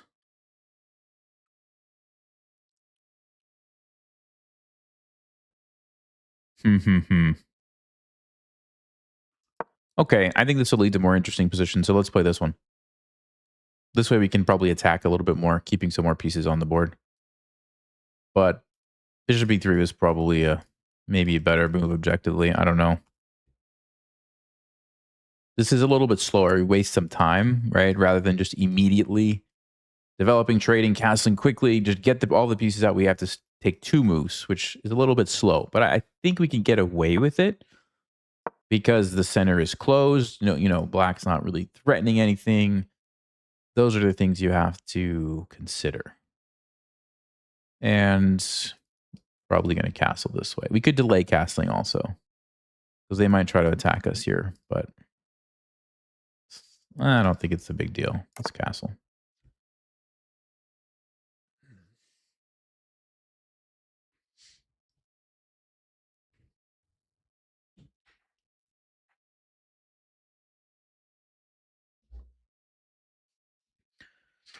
They remember because they understand the concepts behind them, not just random moves.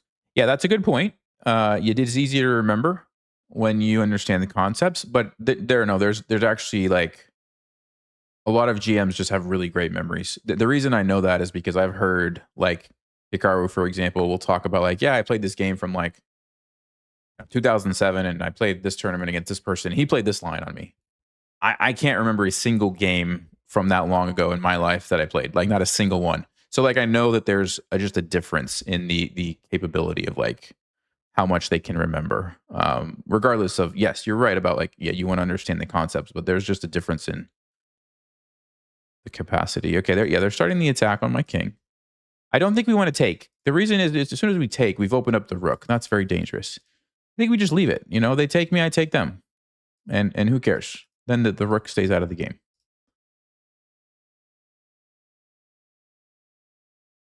I'm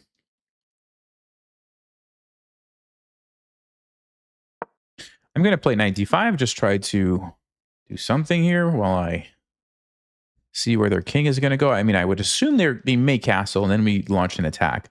If they don't castle, we want to try to put the pressure in the middle somehow, which is what I'm looking to do here. I might take this way, actually, because then we've opened up the e-file, and the f4 becomes much more dangerous to their king. It does allow some potential bishop f5, but think it's probably worth it. Queen d5 is interesting too, though. Queen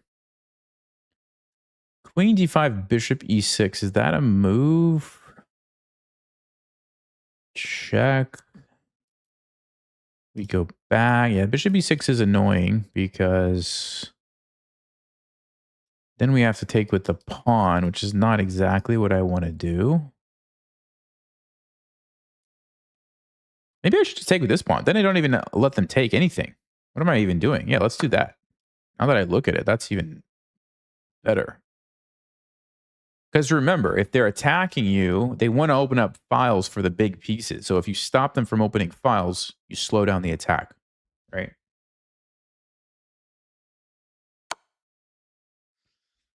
Okay, I didn't see that move, but I don't think it's a huge deal because oh, the bishop's covering that actually. Well, what about f4? What about f4? If they take, the bishop becomes a monster. Okay. The alternative is king b1. We sack this pawn, then we play f4. That's decent as well. But now then we have to worry about the bishop coming in. No, we're going to do it this way. We're going to do it this way. I guess we still have to worry about the bishop coming in. What am I saying? I don't know. Something about this feels a little bit better to me. I'm not sure exactly why. I'm thinking of playing g3. Takes. Bishop g4. Maybe something like rook somewhere.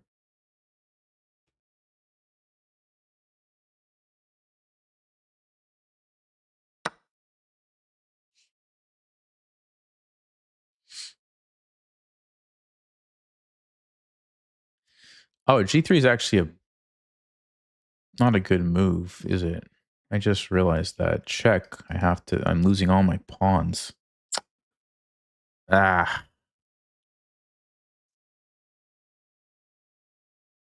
That's actually super annoying. So we could try h4, but let's think about this. h4, queen g2, knight f4. Okay. What would they play? Their queen's under attack. What would they play? The queen only has, let's see, 2 squares. Okay, 2 squares. If it goes to f2, we play rook f1. Yeah, it's trapped. So it's going to go to g4. So our knight's on f4, pawn's on h4, queen's on g4.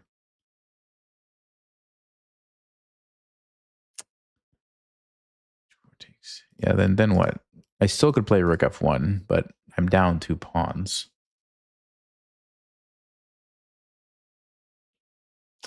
I can't believe I missed this move, guys. That's really unfortunate. Well, I think it's probably still my best try. This bishop's really annoying because otherwise I would be able to play rook g1. I mean, maybe, okay, actually, maybe I play it anyway. Maybe I sack it. Queen moves somewhere. Then we get to launch the attack. If they castle, though, yeah, they could castle.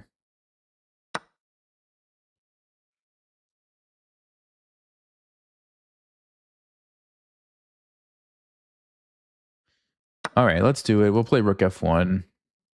Which rook? Probably this rook.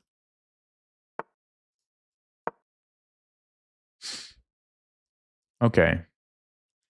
I need to get this king to b1. This king is just messing me all up here. Gotta get away from these checks on this diagonal.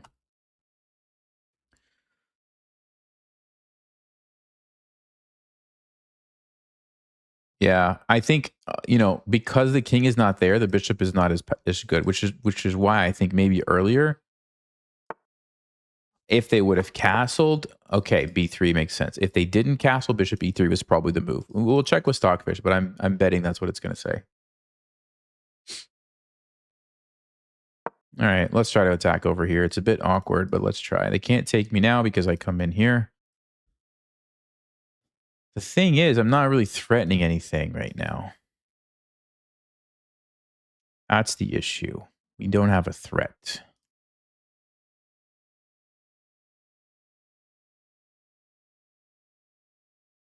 Maybe bishop d4, we trade, and then the queen can invade here. It gets a bit weaker around the king, or somehow getting the knight over there.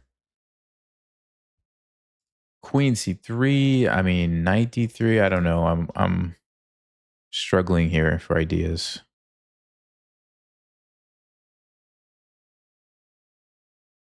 I thought I was down 2 pawns. Oh, no, I got one of them. Okay, so I'm down 1 pawn. Okay. So we still have some chances. Yeah, we got to watch out for this.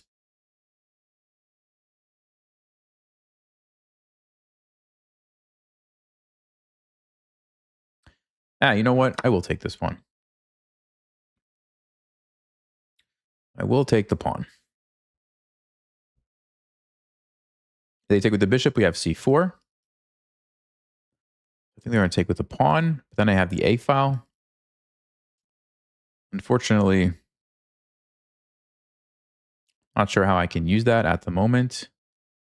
I might play bishop d4. I don't feel like this bishop's doing a lot because the queen is guarding and I can't ever put a rook there because of this annoying bishop. So probably just trade this guy off.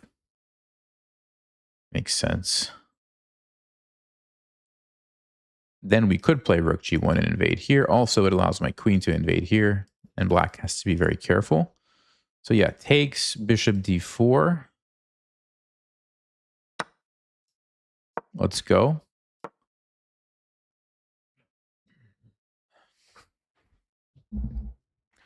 Let's go. Now we have a little time advantage too.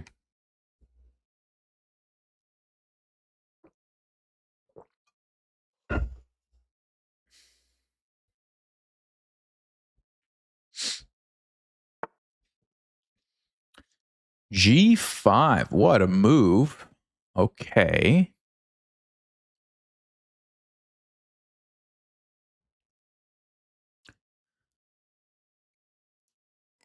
His point is if I move the knight, he wants to take this with the queen.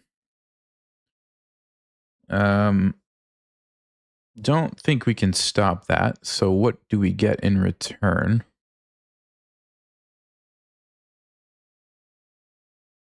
Oh, I just noticed I do have this move now.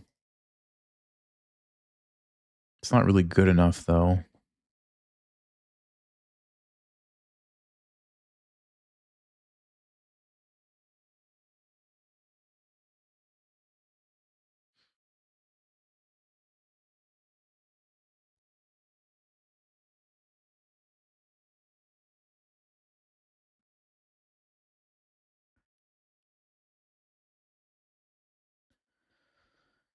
Yeah, we could invade on the 7th with our rook.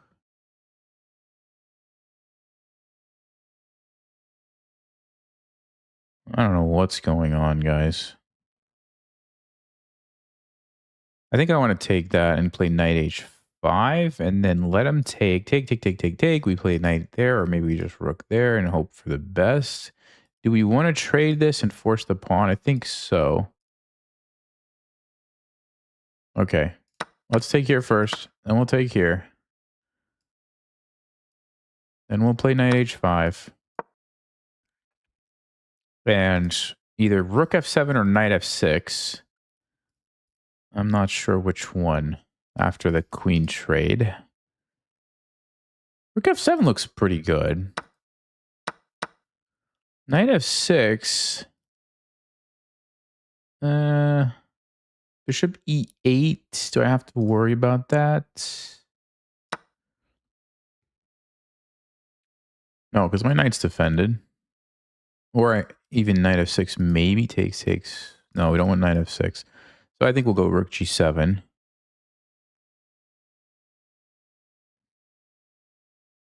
It's probably equal. It's probably an equal ending. I mean, black has the extra pawn, but I have the more active pieces at the moment, I think. And I don't know. Oh, I'm sorry. What? Gotta look for those tactics. Knight f6 check. Beautiful. Fork, but more importantly, we're going to take this. Oh, wait, king e7. Oh, might have messed up, guys.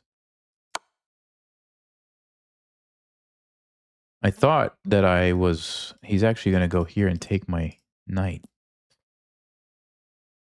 Uh-oh. Uh-oh, SpaghettiOs. Let's see.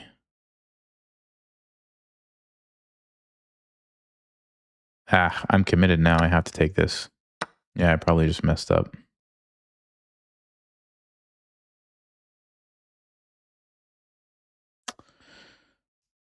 Okay. Yeah, we're in trouble because our king is not in a good position to stop this pawn.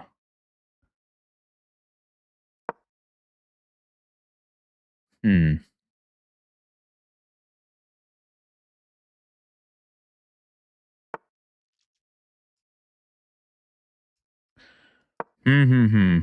What do we do?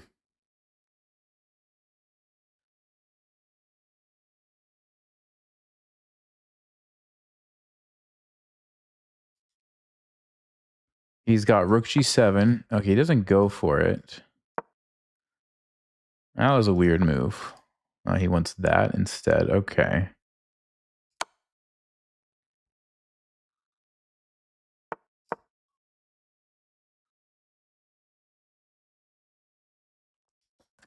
I'm going to go for it. I'm going to go for it with my king, and then we're going to have to sack the rook here, I think, for his pawn.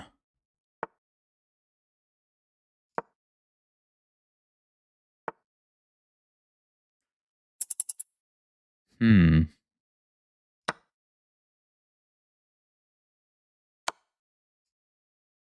Or do I?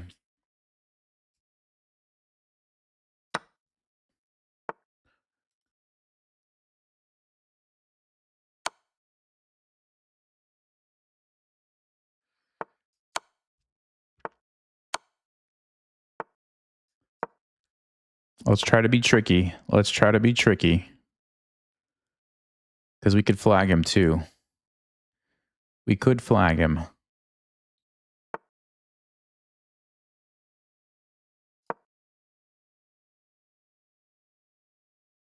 Oh, now he might be winning, actually.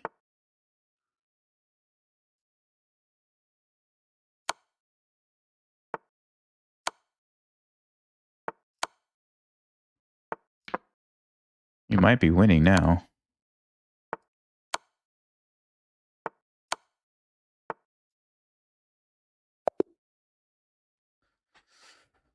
Yes. We had checkmate. I think we had checkmate. I was about to play it. I was just verifying that it was checkmate and my queen wasn't going to get captured. Okay. Interesting game. Very interesting game. They want to play again, but I got to do the analysis first here. Just imagine if we hadn't lost to the 2000 guys. We would be way over 2,500 right now, I think. Yeah, they were actually totally winning and then blundered it at the end. Let's see what we did wrong. I'm going to bet it was maybe B3, but let's see. So they played the best move. Yeah, this is actually the best move. But, okay, Stockfish wanted queen d3 right away. So it's not worried about knight g4 because it wants me to play rook f1. Are you kidding me? Giving up this? And play the move queen g3. What is happening? What is this? Queen takes e5 check. Queen takes g7. The bishop goes to f6. I put my queen. There's a random knight that's trapped. Stockfish is so ridiculous. Like, I don't even... How would you even come up with that idea? Go here, allow it, play rook f1, sack your rook. The knight's going to be trapped. Your queen just starts jumping all over the board. Nope. Didn't see that. Anyway, yes, it does want bishop e3, which is what I thought. That's what I thought. I should have just went with it. But b3 is not a bad move. Yeah, it still wants bishop b3, though. It really wanted me to trade these bishops off.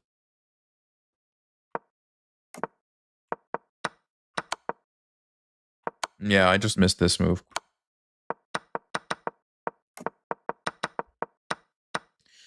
And then I think, yeah, it was pretty equal. Slight advantage for black. I thought they messed up, but no, I actually forced some trades. And they were totally winning, so they just messed up the rook ending. Yeah, they totally messed it up. Their mistake was blockading the pawn with their king, because as soon as the king goes in front, it slows them down, I think. And then I messed up there, and then they did the same thing again later, I think. Yeah, yeah, here slows them way down, gives me time to start creating tricks. And now it gets actually very tricky, and they mess up. They allow d7, and now we're just winning. But the interesting thing is, in this position, even if they would have, well, you can't really take because I take. And even though it looks like you're going to be getting a queen, it doesn't matter. I just sack. And my king is going to get your pawn. And you can't catch my pawn. If I'm smart. If I'm smart. If I'm not smart, I will let you catch the pawn. Now I'm in trouble. Right? But if I'm smart, I will wait a move. And only when I'm ready, take this. Something like this. Now I'll take it. And now I can defend it and I get a queen. I would have noticed that in the game, I think. Okay. Okay, let's go. Here we go, guys. Here we go. Here we go.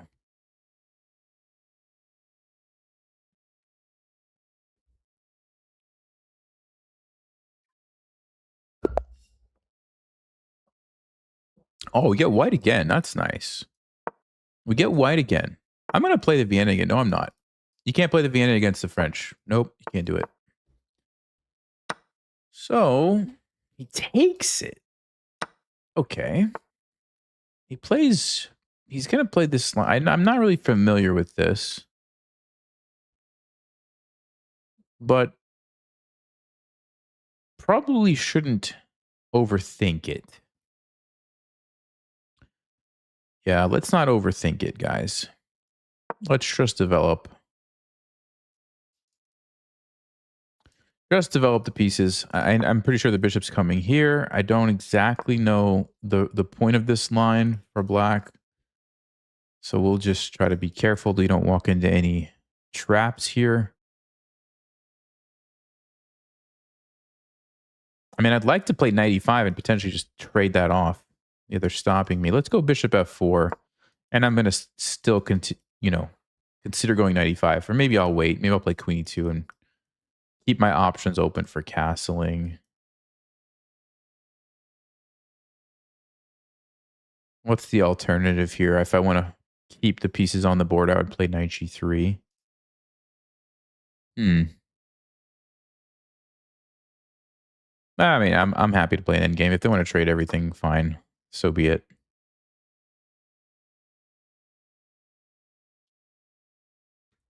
feel like our endgame skills are pretty good, so we'll just let it happen.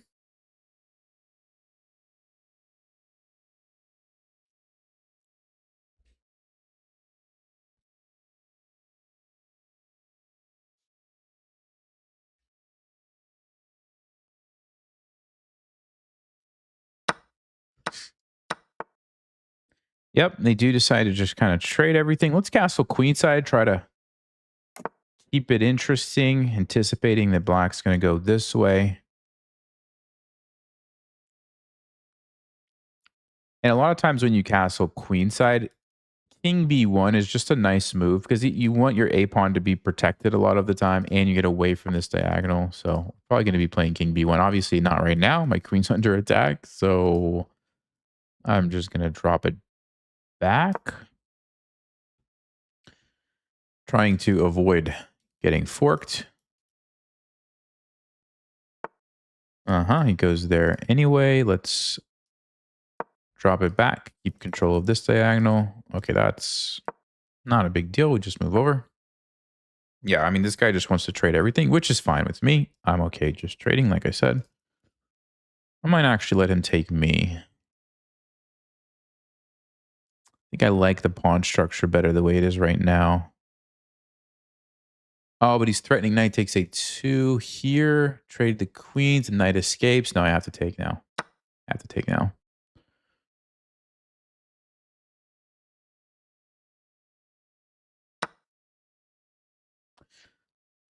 All right, let's play c3. You can't take because your knight gets trapped. He's got to go back. Or do something like that. That's, I guess, is fine. All right, we're going to get out of the pin. Bring the king towards the center because we are in an end game. So having the king come to the center is going to be great. If they make this trade, I'm really happy. Look at this. Look at my amazing bishop. Oh, that's such a weakening move. Look at this. We have a target now. See that, guys? Look at this target. We have an easy plan now.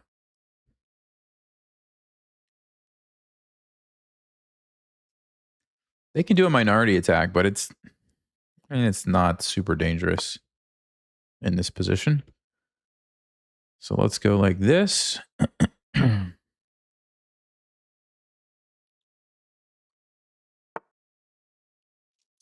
And let me think about this.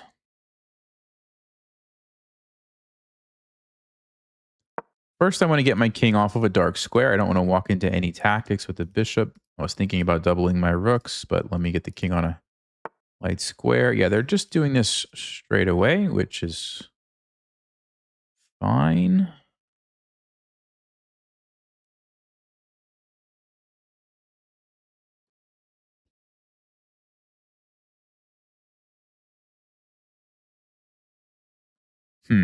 Yeah, how do we break through here? It's not going to be that simple, is it? Because even if we do this, they have rook c6. They just defend.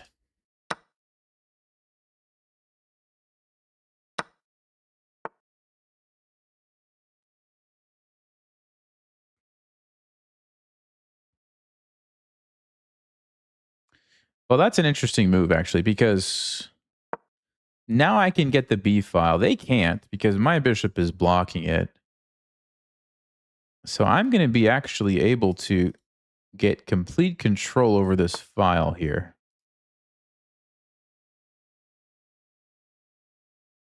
Which might not be what Black wanted to do. And in fact, they might have just messed up because of this weakness here. Yeah, they did.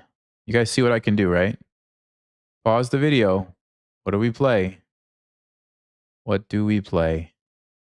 You trade, and you take a free pawn, and you win the game.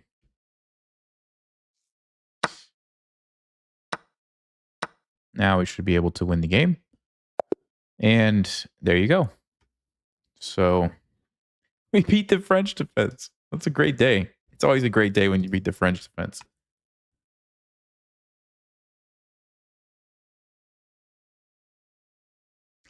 I think, okay, there's something, yeah, pretty good game. We didn't do too much wrong. I think there's something to be said here. Oh, we made some blunders. Oh, what are the blunders here? Oh, wait. C4? What? Why is it so good for me? So they move their queen somewhere. A3. So they move their knight somewhere. Oh, then I can take here. Okay, so if they would have moved the queen back, knight e5, d5, you blow open the center. Wow. So this move c4 would have won me the game. I didn't even consider it for some reason. Huh. Totally missed that one. Instead, I traded to an endgame. Okay, but what I was going to say is, our initial plan is to double up here, right? And attack this. But then Black forced the issue by opening up the B file. And I was able to actually switch my plan to get control of the B file. Black was trying to stop that, and I switched my plan again to invading on the 7th rank. And then a tactic opened up where we just won a pawn. So it's important that you don't get so committed to a particular plan that you block out everything else and have tunnel vision. You have to be flexible. And when your opponent does something that forces the issue but maybe creates a weakness, in this case, they created this open B file, right? You have to be willing and ready to, okay, let's change that. You know, instead of attacking this, now we're going to transition over here. And then again, instead of just focusing on, all right, here we go, I'm going to get the B file, which is an okay move. you miss. Look at the advantage drops. Now it's just equal, right? You totally miss this opportunity to invade here, which actually just forces the pawn, and now you're just winning.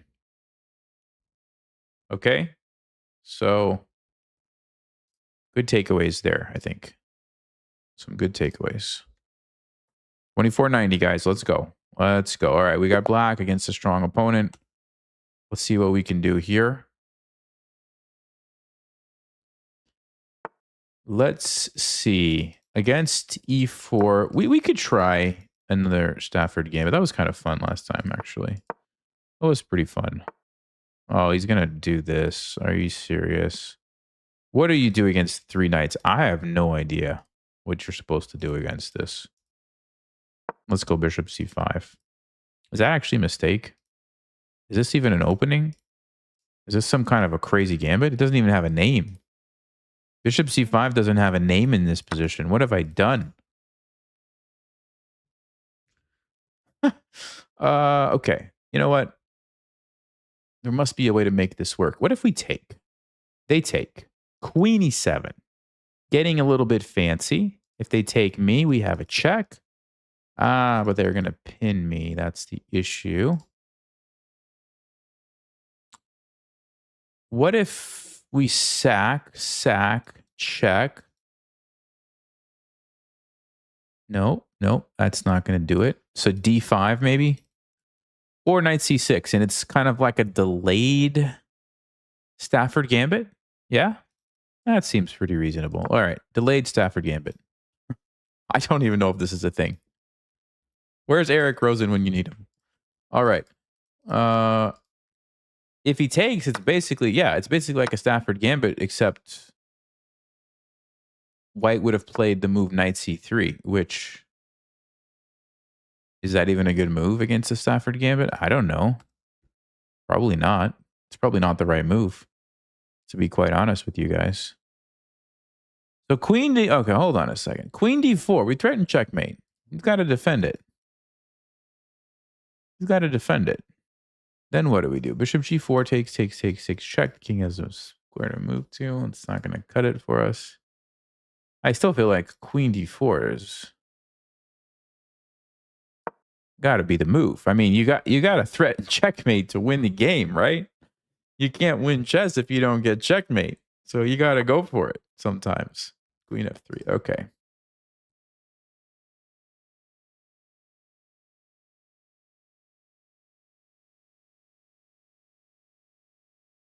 Oh, there's a really interesting move here that I think I'm going to play. Should I play it? Hold on. We're going to play it. So what's the point of this move? I'm going to go bishop g4. If they take me, I'm going to take them. If they take me with check, I'm going to move my king. And now their queen is under attack. If they take my other rook, I'm going to take their queen. And if they take me, I'm going to take here and I'm going to take their bishop. And I just sacrificed a bishop and 2 rooks, but I got a queen and a bishop. It's actually a big trade. And if they move their queen, then I'm going to take here. And if they take first check and then move their queen, then I'm going to take the rook. Now I've got the H file. This is actually, no, this is super interesting stuff. Now I see why Eric likes the Stafford Gambit so much. Starting to understand. Yes, indeed. Okay, so he goes d3. So yeah, bishop g4. Let's go. I mean, let's go. Let's calculate one more time really quickly. Bishop g4. There's also queen g3, h4, by the way, which is interesting too. Yeah, it's got queen f4, though. Queen f4 is an annoying little move, isn't it?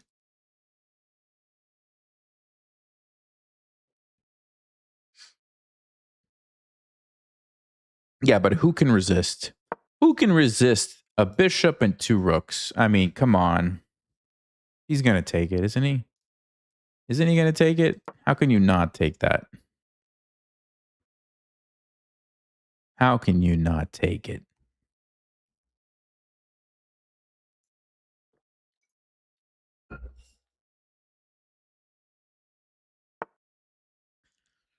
Okay, I think I'm going to play it. I mean, h4. What we're trying to do is force the queen off of the defense of the pawn. For example, g5 takes, game over, checkmate. Here, checkmate. Here, thank you very much. So the only move is, well, they could counterattack. Or go there. They could do that. But,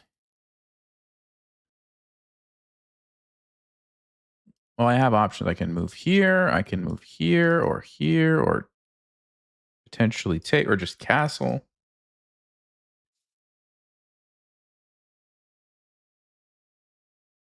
No, I can't castle because my bishop's hanging.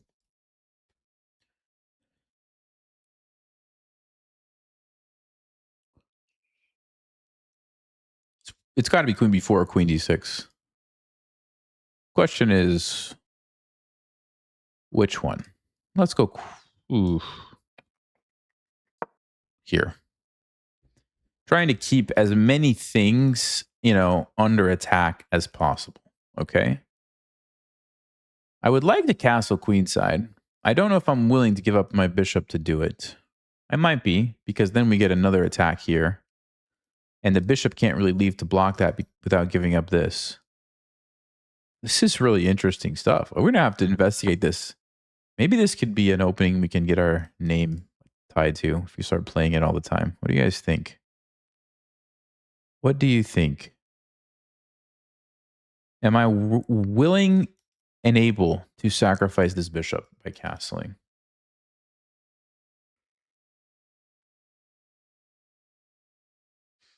We would have knight takes e4. No, I don't think we can do that. I don't think we can do that. Okay, hold on. But there's rook h5.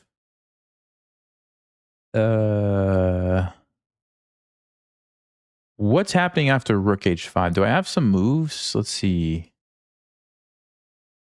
Check, check. King goes there. No, that's not going to do it for us.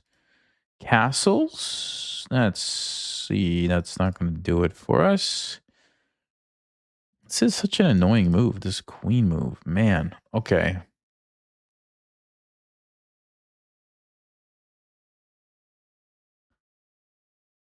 No, that's not going to do it for... Okay, hold on. There's bishop d4 is interesting. Bishop d4 is actually interesting because it defends this. We are threatening something very nasty. Very nasty. Yes, it is. Because... oh, it's checkmate. Yeah, we're threatening checkmate. If they take this, we win. Takes. Takes. Check. There's a crisscross. You got a block. Check. You got a block. Checkmate. Thank you very much. Wow. So they can't actually take here. If you take this, now it's no longer checkmate, but we still get a nice little rook. Maybe not. No, yeah, maybe not. But we get our piece back anyway. I think. Rook b1, maybe not. I don't know what's going on. Okay. Takes here. I just move back, and then I get forked. This position is crazy, actually. Ugh. I'm really curious if this move bishop c5 has been played before. That's a really interesting setup. We got to investigate this after the game, guys. We have to check it out. Oh, okay.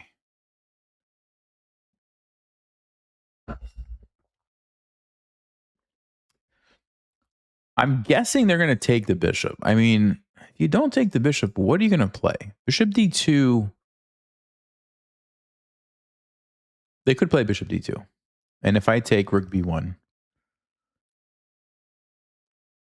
And if I take... that doesn't look very good. I think they're going to take it. Okay, hold on.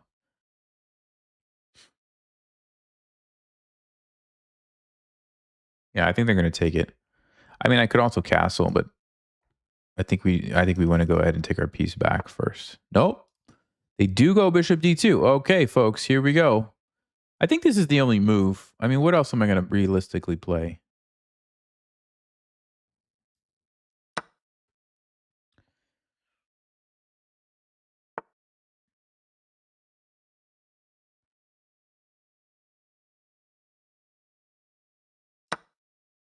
They might be wanting rook c1 here. They do.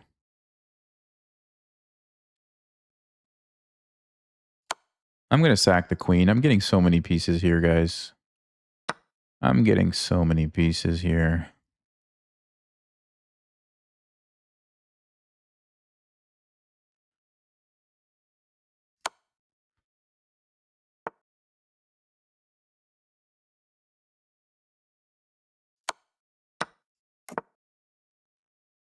Ooh, look at that. Sneaky move. Let's set the trap. So what's the situation? 3-6, 3-6, 7. So we've got a rook, a knight, and a pawn, which if you do the math, it's equal. 5, 6, 7, 8, 9 for 9. My king is very safe, which is great against the queen. As long as we don't lose material here. But I don't think we do. Because with this nasty threat here. Okay. This is a nasty threat. We actually force them to retreat. Now, if I play rook e8, takes check. They can't take, so they're going to move. Let's see. No, I don't think we want to give up the bishop for that. I think we need to keep the bishop on the board. Let me go here. This is a super interesting position, actually. Oh, I didn't see this move. Queen a7. So much for my safe king.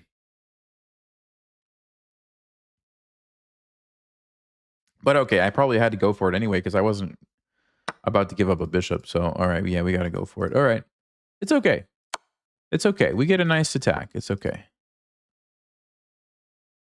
Don't my knight on d5 or f5? d5 looks pretty good. Check takes. The king's going to be on d7.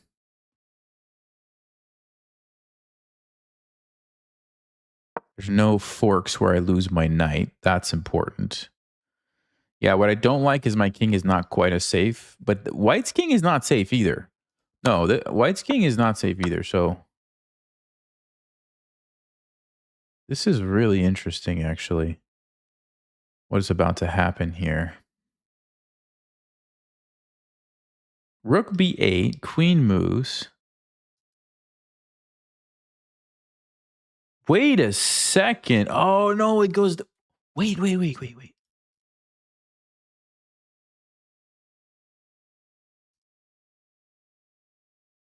Guys, can I trap the queen?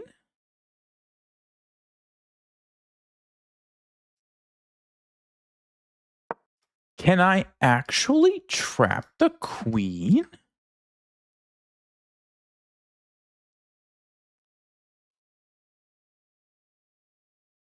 Well, there's only one way to find out.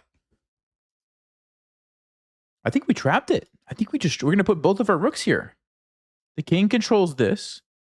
The knight blocks it from escaping. You can't go here to escape because the knight... This doesn't help you. I play rook a8, rook b8. Oh, baby. Yes. So they're going to have to sack it for a rook. Now, the question is, can they sack it for a rook and a knight? Looks like maybe they can. We might be going to an endgame, but that's going to be an endgame where we're going to be up a pawn and I'm going to be winning. Let's just... Hold on. Let's be careful. Queen here. Yeah. Oh, they want to go here and take. That's what they want to do. That's sneaky. I think we still should go for it. It's probably the best move. I mean, the alternative is I play rook here and try to attack, but I think we should need to go for it at this point, right? Yeah, that's actually clever what they did. It is actually clever.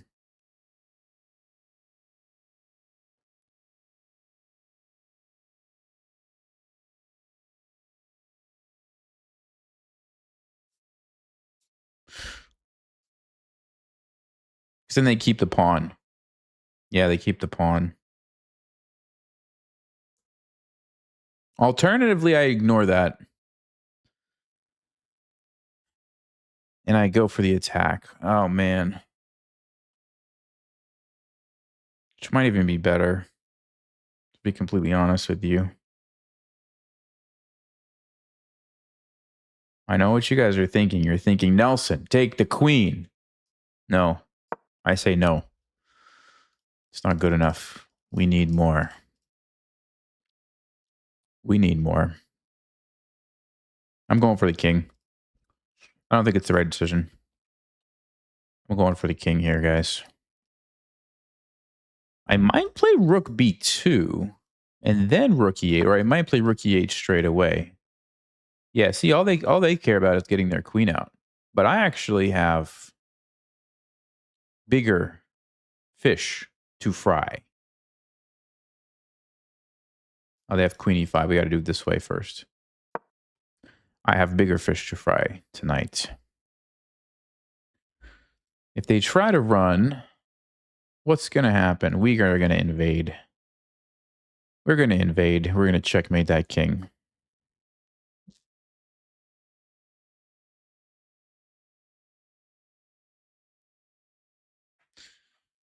I mean, why trap a queen if you can trap the king? Am I right?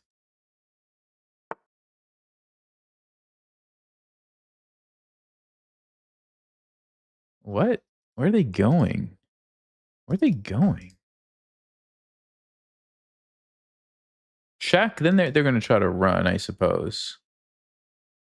Still don't know if I totally buy it.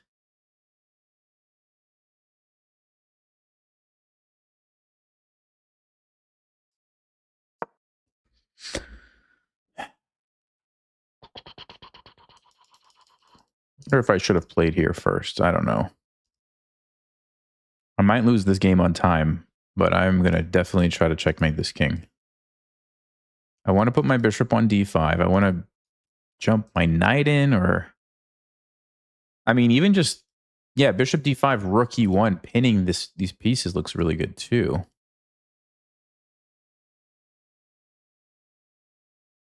Knight f5, d4. Okay, they're trying to get out, so let's go ahead and put a stop to that. We'll go with a check. Check. Or just take.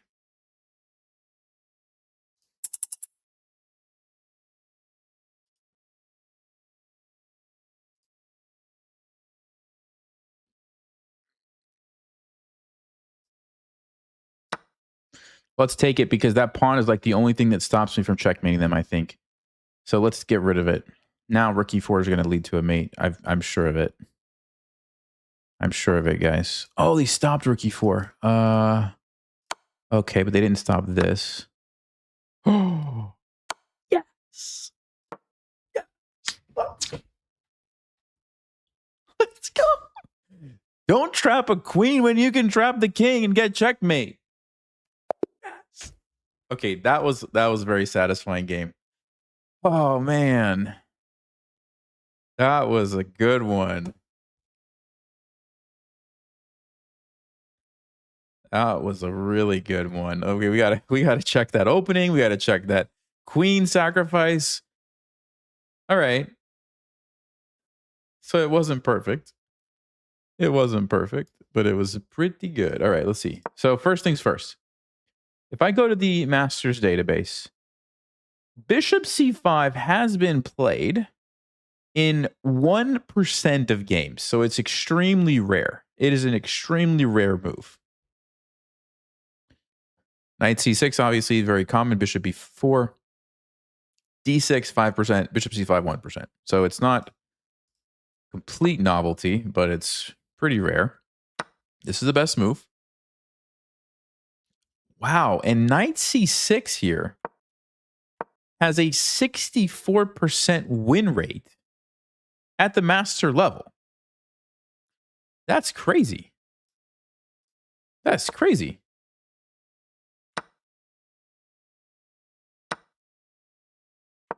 H3. Queen d4 is good. Queen d4 is the line that has the highest win rate. It's only 6 games, though. And then castling was what most people played. H5. Let me see this idea. Bishop g. Okay. So Stockfish says, no, no, no. What are you doing, Nelson? So let's see. My idea was if they took it and they took here, I was going to go king e7. And they took here, I was going to take the queen. Oh, they have bishop e3, Stockfish says. And now they're able to just force the trade. And I don't get... because I sacrificed a piece and I lost both the rooks. So now I don't have anything. So it actually was a bad idea. It was actually a bad idea. The other move is they can play bishop e3 here. And it's the same kind of a deal where I'm still just losing a bunch of material. Yeah. Yeah. So unfortunately, this idea didn't actually work. Now, going back to this position, what a lot of people play... Well, I say a lot of people. It's only been played like one time. But one person played g5 here. Interesting move. They won the game. And bishop e6, they also won the game. Okay. All right, so I messed up. But they didn't take it. h4, good move. Queen e3. Okay. Bishop d4 was a good move. Queen takes b2 was a good move. Oh, okay. This is interesting. This is really interesting. I missed this. I could have actually taken the knight. So sacrificing the queen in a different way, because look at this. We've got the crisscross checkmate. So they have to block. And then we get our queen right back. And somehow we go back to defend. We're up a piece. We're up a piece. Look at this. We have an extra knight. How did that happen, right? So I missed queen takes c3. But we sack it here. And we did get a nice little attack. Now, Stockfish says they needed to go ahead and take this. Allow me to come in with check. They had to try to survive this position, which looks very, very scary. Oh, there's queen takes g4. So I would have had to do something else. Yeah, maybe I would have played... I don't know what I would have played. Bishop f5, or I'm not sure. Knight d6. Yeah, I don't know. But they went here. And now we have this super interesting position. Wadi, finally passed 1,000 rapid. Couldn't have done it without you. Big thanks. Hey, appreciate it. That's awesome. Way to go, man. It's not easy. It's not easy to pass 1,000 these days. Very good. Okay. Knight takes e4 check. We're actually winning. We're actually winning now. Knight c3, both moves were good. I was thinking of putting the knight here. I was thinking of putting the knight here. Both moves are very good. Check. Oh, yeah. Stockfish says I could have played rook a8. It was kind of the same idea. We want to trap the queen with rook b8 next. And if they try to save their queen, well, there's actually not a lot of places they can go, because you can't go here. I take it. You can't go here. I take it. You can't go here. You guys see why? Yes, that's a fork. You can't go here because of the bishop. You can't go anywhere. I didn't even notice this one. The queen is trapped anyway. That is unbelievable. You can't move anywhere on this b file because of the knight forks controlling these squares and the bishop and the knight and the pawns and the rooks. So next move, I'm going to play this, and white can't do anything to stop it. That is absolutely ridiculous. Oh, man. So I was on the right track, but this a4 was a great move. Because here's the thing. Yeah, actually, I played the best move. This is the best move according to the engine. Here's what I saw. If I go for the queen trap, yeah, I would have lost my advantage completely. They're going to take. Sure, I get the queen. But now they have this annoying pawn, which, by the way, they can defend. And we have an equal endgame where they have this annoying pawn I have to deal with. Compared to the game, I was like, no, let's just go after the king. And their pieces are so bad that this was the right decision. And then we try to attack. Rook b2, very good. Very good. Yeah, this was the best move. Because I knew that I wanted to play rook e4, and I saw they were going to block me, so we just get rid of that defender. And checkmate. It's just a ladder checkmate. It's a simple ladder checkmate, guys. Man, what a great game. That was really good. Okay. That was really good. All right. We got to do it. We're 2,500, guys. Here we go. Let's go. This is the game. One more game. What are my thoughts on making breaking 2200 type of course? You're stuck at 1800. That's a good question. I would say I don't know if you're in. Are you in Chess Vibes Academy? I would say join Chess Vibes Academy for one thing, and then okay, we got to play it again. We got to play. Okay, well we'll play the Stafford Gambit here. I'm starting to enjoy this. Yeah. What's the move? Bishop c5, right? Yeah, bishop c5. Okay, so they're playing the line. So we're going to go with the h5. Last time we did this, but we're going to play h5. This person is playing the main moves. Knight g4, I remember. Queen h4, I remember. Queen f6, I remember. f3. And then what was it? h4, right, guys? Yeah, we just sack everything, I believe. Rook g1. Does everybody know this theory now? Is this just like old news? This guy's playing everything instantly. He must know exactly what's happening. He must know it.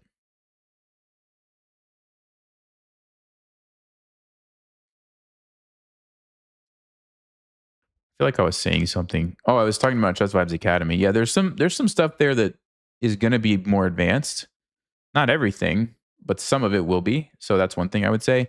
And yeah, I've thought about it. I'm not quite ready for a Breaking 2000 course yet, but maybe one day. Okay, so he takes. So let's think about this. Let's think about this.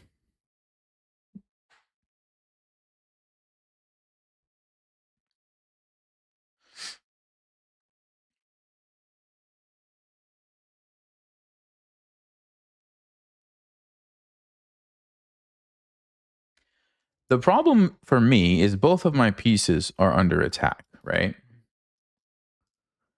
So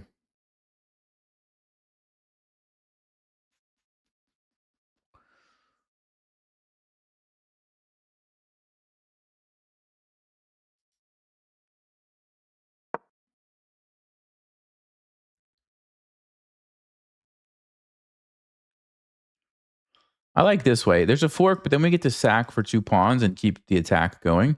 And if they take the knight, I think it opens them up for this rook h1 check. You can't block with the rook or the bishop, so you have to move your king, and then you actually lose your queen. So now the white's going to have a bunch of pieces, but I think the king is still weak. The other move is rook h2.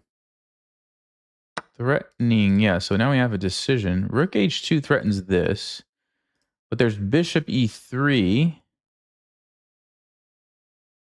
I guess bishop e3. Does it make sense to play rook h1 first? So if they take me, I go check, check, check. No, I don't think. I don't think so. I think we got to take the queen and hope that we can generate enough counterplay here.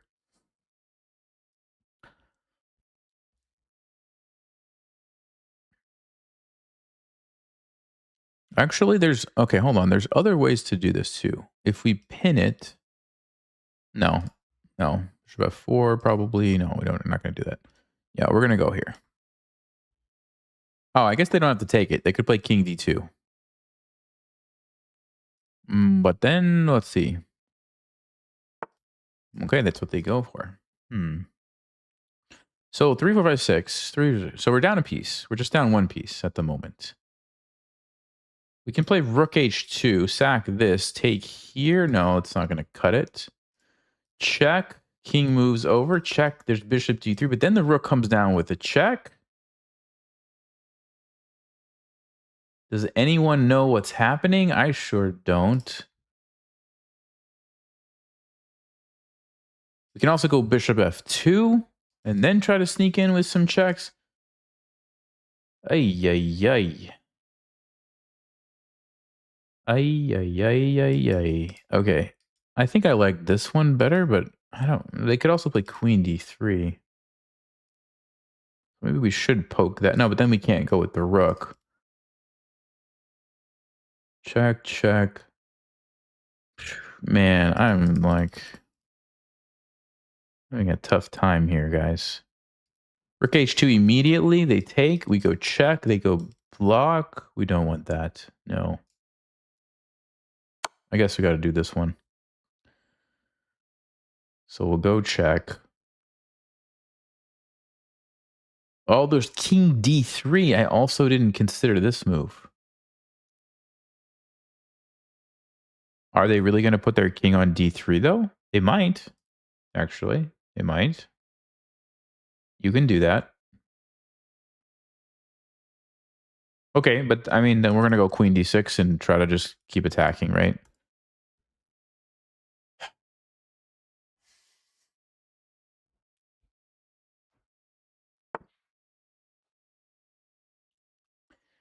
Yeah, I think there's a lot of people that have actually studied like the refutation, which is probably the issue.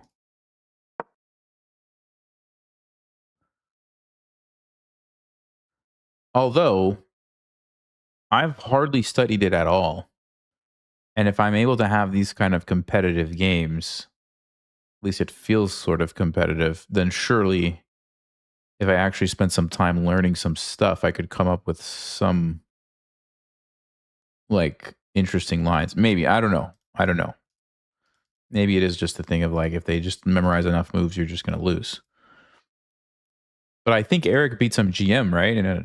Was it a classical tournament? I want to say. I'm not sure if it was classical or rapid or blitz, but I think he beat a GM, a strong GM with it in a somewhat longer time control, if I'm not mistaken. Which, I mean, if that can happen, it's probably promising, right? Because, I mean, not everybody's going to study their refutation too. So you have to think think about the probabilities, right? Like, let's say there's some line. And yes, if they study like 15 moves of complex theory, you automatically get into a losing position. But maybe only 2% of strong players study it. Well, fine, like play it anyway, You play it 100 games, 2 times you lose, and the other times you get into good positions, something like that. I don't know. Okay, queen f1. Queen f1, what's the point of that move? I'm going to go bishop e6 and castle. Queen f1. Why did they go queen f1? If they take and play bishop f4, no, that's a check. Oh, they want to go here and attack my bishop, maybe. I can invade with my rook, or I think we need to go bishop e6 and castle. I think this is critical. Could be wrong, but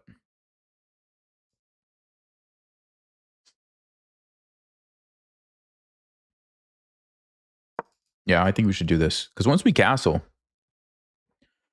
I mean, our king is totally safe. White's is not. And the attack continues.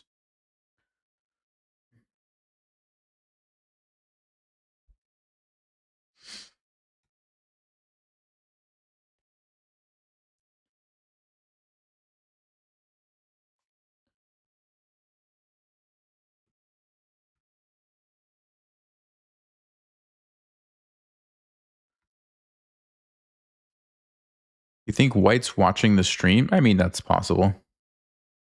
That's quite possible. Okay, I mean, I don't know how they're going to stop my plan. I'm going to castle and checkmate them. How are they going to stop it, right? Knight d2. Okay. Okay. Let's continue. Let's just continue. Get all the pieces in the attack.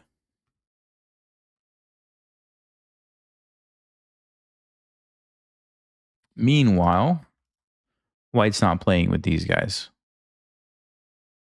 So the next several moves, we've got all of our pieces attacking, and White's basically got these defending, right? If you do the math, we're up a rook. Now, if they have time to consolidate, that's a different story. So we have to strike fast. Can't let them do that.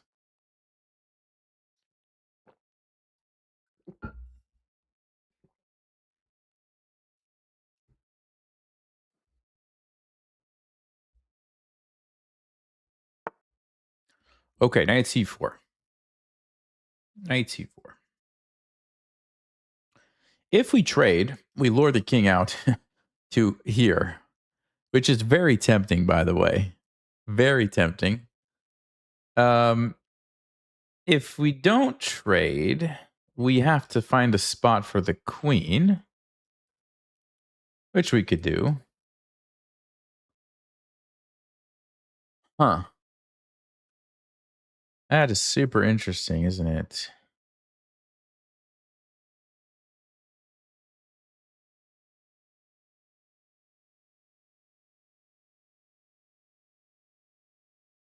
That's so interesting. I mean, I'm very tempted to take that knight, guys. I'm very tempted to do it. Oh, because if I have to move the queen, I lose the bishop. Okay, so I guess we got to do it and then figure out how to keep attacking here. Hmm.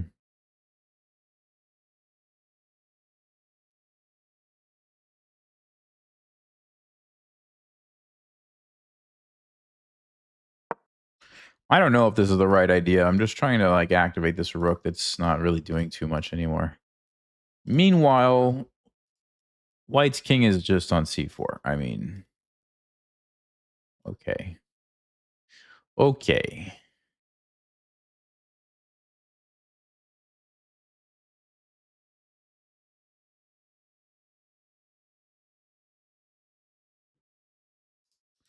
There's also, you know, at some point, the option of flagging does become a possibility in this game. So we'll see if we can survive that long and keep putting the pressure on White to find some good moves.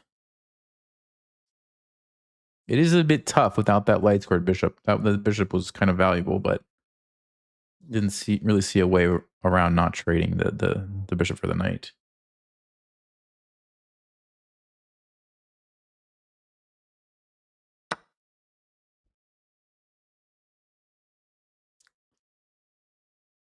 Okay, that's an interesting move. He wants to play bishop f4. Oh, that's actually a very good move. I did not see that at all. Okay, I guess I have to do this then.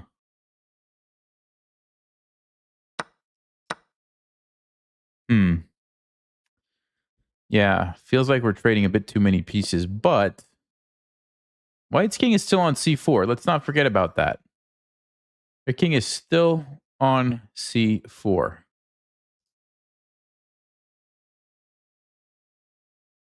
So, what does that mean? They're going to move their bishop, obviously, let their rook into the game. Don't know where. They choose there. Let's attack this king. I think we got to attack this king. We can't let the king get too comfortable, guys. Got to put the pressure on him. Threatening this. I could have taken this pawn. That's still there, though, and maybe we'll do that next move. Yes, maybe now's the time. Hmm. Oh, they have rook f3. That's their idea. Sneaky.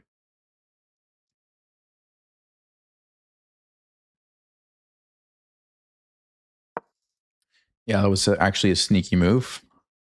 If I would have taken that, rook f3, I think I just... Oh, I would have had rook takes d2. I didn't see rook takes d2. Ah.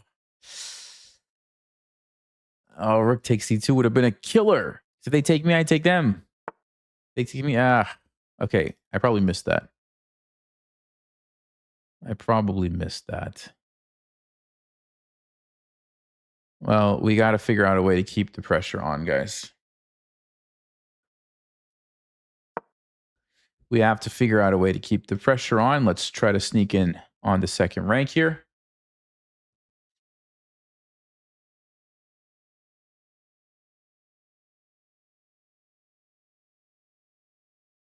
Yeah, we probably just have to go to plan B. Plan B, as you know, is flag the opponent. All right.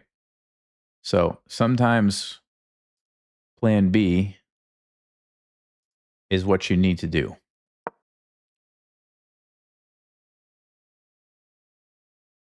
Unfortunately.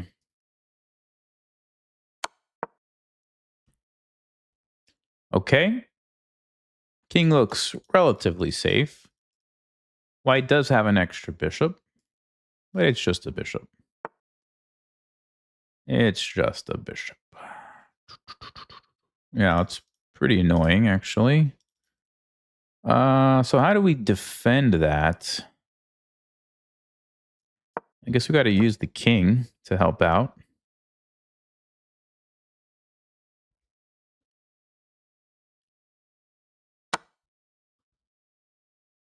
Opponent has 2 minutes. They are putting on a lot of pressure, though. Yes, indeed. Uh,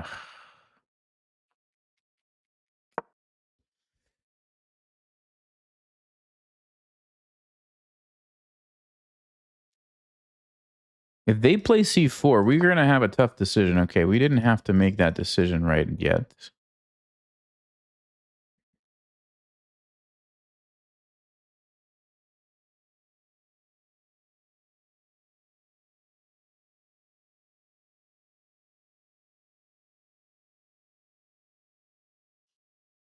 Check takes. Check doesn't work. Check, we go there. Check, we go there. Oh, that's... No, that's fine. All right, I don't see it. I hope I'm not missing something, but I don't see it. I don't believe that is a checkmate.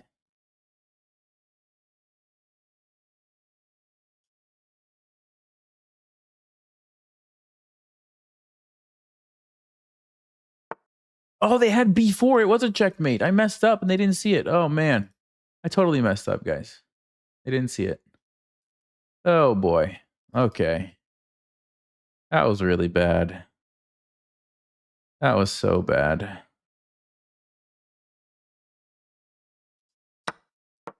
All right. Plan B. Let's go again. Plan B again.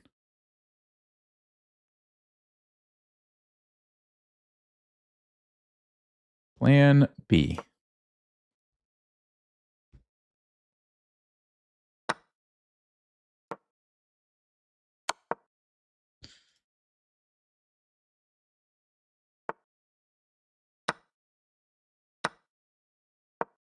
All right. We got to pass pawn.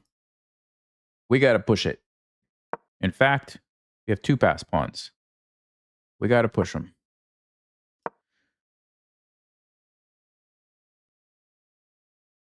We've got to push them.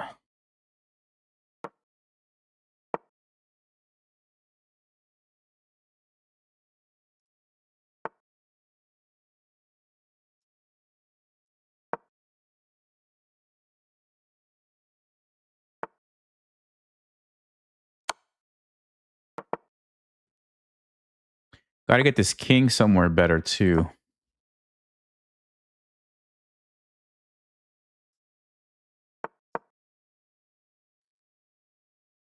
Trying to be tricky. I'm trying, guys. I'm trying to be tricky. I'm doing everything I can here, folks. I'm doing everything I can.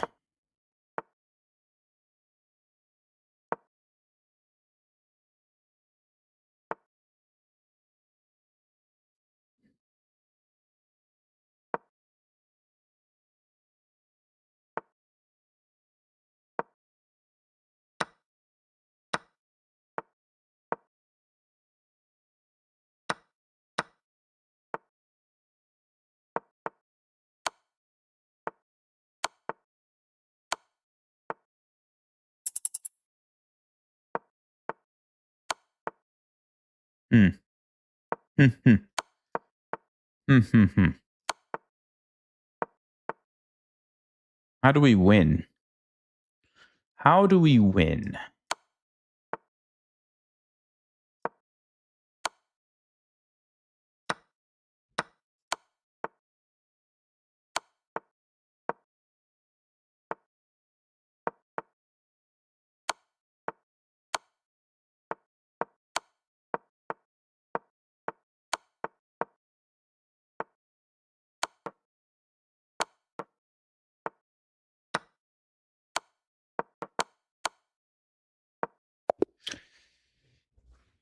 I'll take it. Plan B.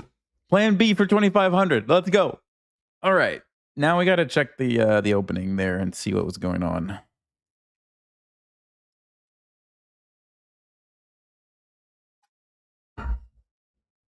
Plan B for the win.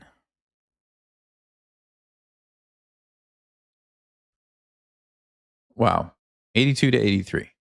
And some interesting. We were actually never winning, not even for a moment. But we won the game. That's pretty funny. Okay, so let me pull up the Explorer too. So the main move, which I knew because I looked at it last time, was the H5. They played C3. They played D4. They played G3. They played F3. Yeah, Rook G1 is an engine move. It's actually the top engine move. So they played the top engine move. They played the top engine move. I played the second or third engine, second, third. Yeah, I did play an engine move. The other one is Rook H2, which has been played more often. And most people take the bishop. As if you take the knight, what happens?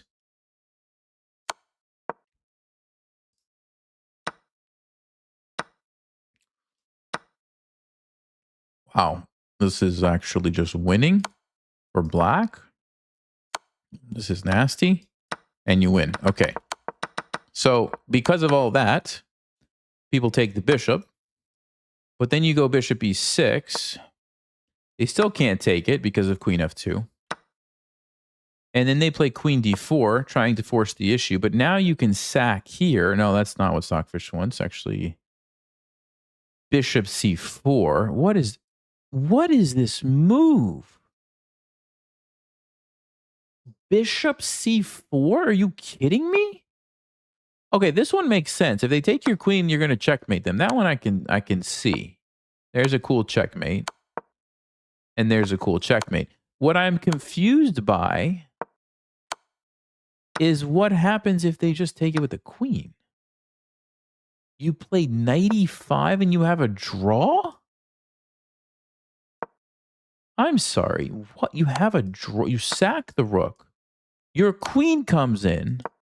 And now you must have some sort of perpetual check. What? No, what is this? What is this position? I'm sorry, guys. Can we back up for a second and just talk about this?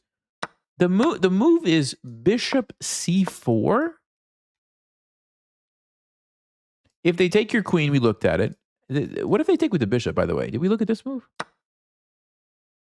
No, this is just winning. This is just winning for white. But the only time it happened in a master game, check this out. Black won. How? They played knight e5. You're threatening this, which is nasty. So knight d2 only move. But then you sack it. And the only move for white is queen takes e5. Well, not the only move, but otherwise you're going to get forked. So you have to give up the queen if you don't want to get forked. How did black win this game? Look at this position. White has all these pieces for the queen. This is not good. This is crazy stuff. It's because in this position, the bishop is under attack. The only good move for white is rook h1. Any other move gives the advantage to black, so they have to play rook h1. Then you can castle. And now the game goes on, and I mean, white is winning. New updates telling you you're not too good at tactics, but a lot better at strategy. You're so confused by this. I'm honestly not sure what you're talking about. Are you talking about like chess.com updates? Or I don't really know what that means. I mean, I guess it means you're better at playing like positional type of games and not, wide open tactical games. But I'm sorry, I'm not familiar, Wadi, with the updates that you're talking about. I guess on chess.com, but I've not been keeping up with it. So, okay. I mean, we're already on move like what, 17, 18 when all this stuff happens. So there's a lot of theory that they have to know. But there are also other ways to play the position. That's only Rook H2, which, by the way, I should probably play that next time because that's actually very interesting. But like we saw in my game, Bishop D6 was an alternative. They took the knight. I took here, and they declined. Yeah, if they would have taken this, that's actually good for me because we get the queen. So they declined. This is not good because of King D3. Yeah.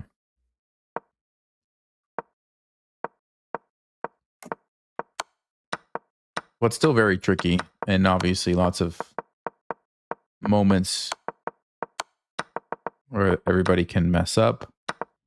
Yeah, I actually think, yeah, they did have checkmate. They take here, check, and I saw that I could block. I forgot about b4. b4 forces my king away, and they win. They missed it, though. We got lucky there. We got lucky. Okay, guys, I think I'm going to end it here. I am pretty tired. We crossed 2,500 somehow, even though we lost like 1,000,000 points to that one player. And I don't know, guys, this opening that we sort of stumbled upon, Bishop C5, we got to look into this more. Because the refutation, according to the engine, is taking here, which allows knight C6.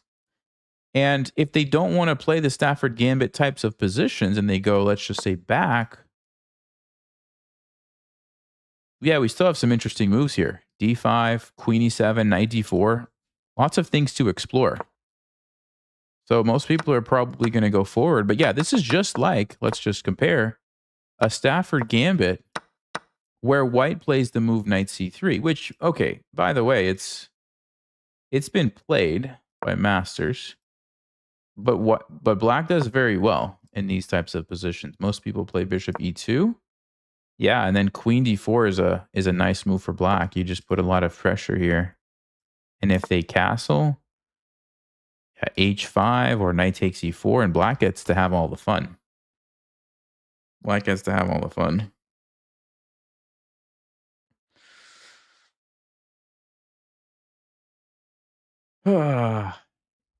Yeah, Wadi, I would say ask me the same question. Maybe give me a little more details and screenshots in Chess Vibes Academy, and I'll respond in there when I have some more time to look at it.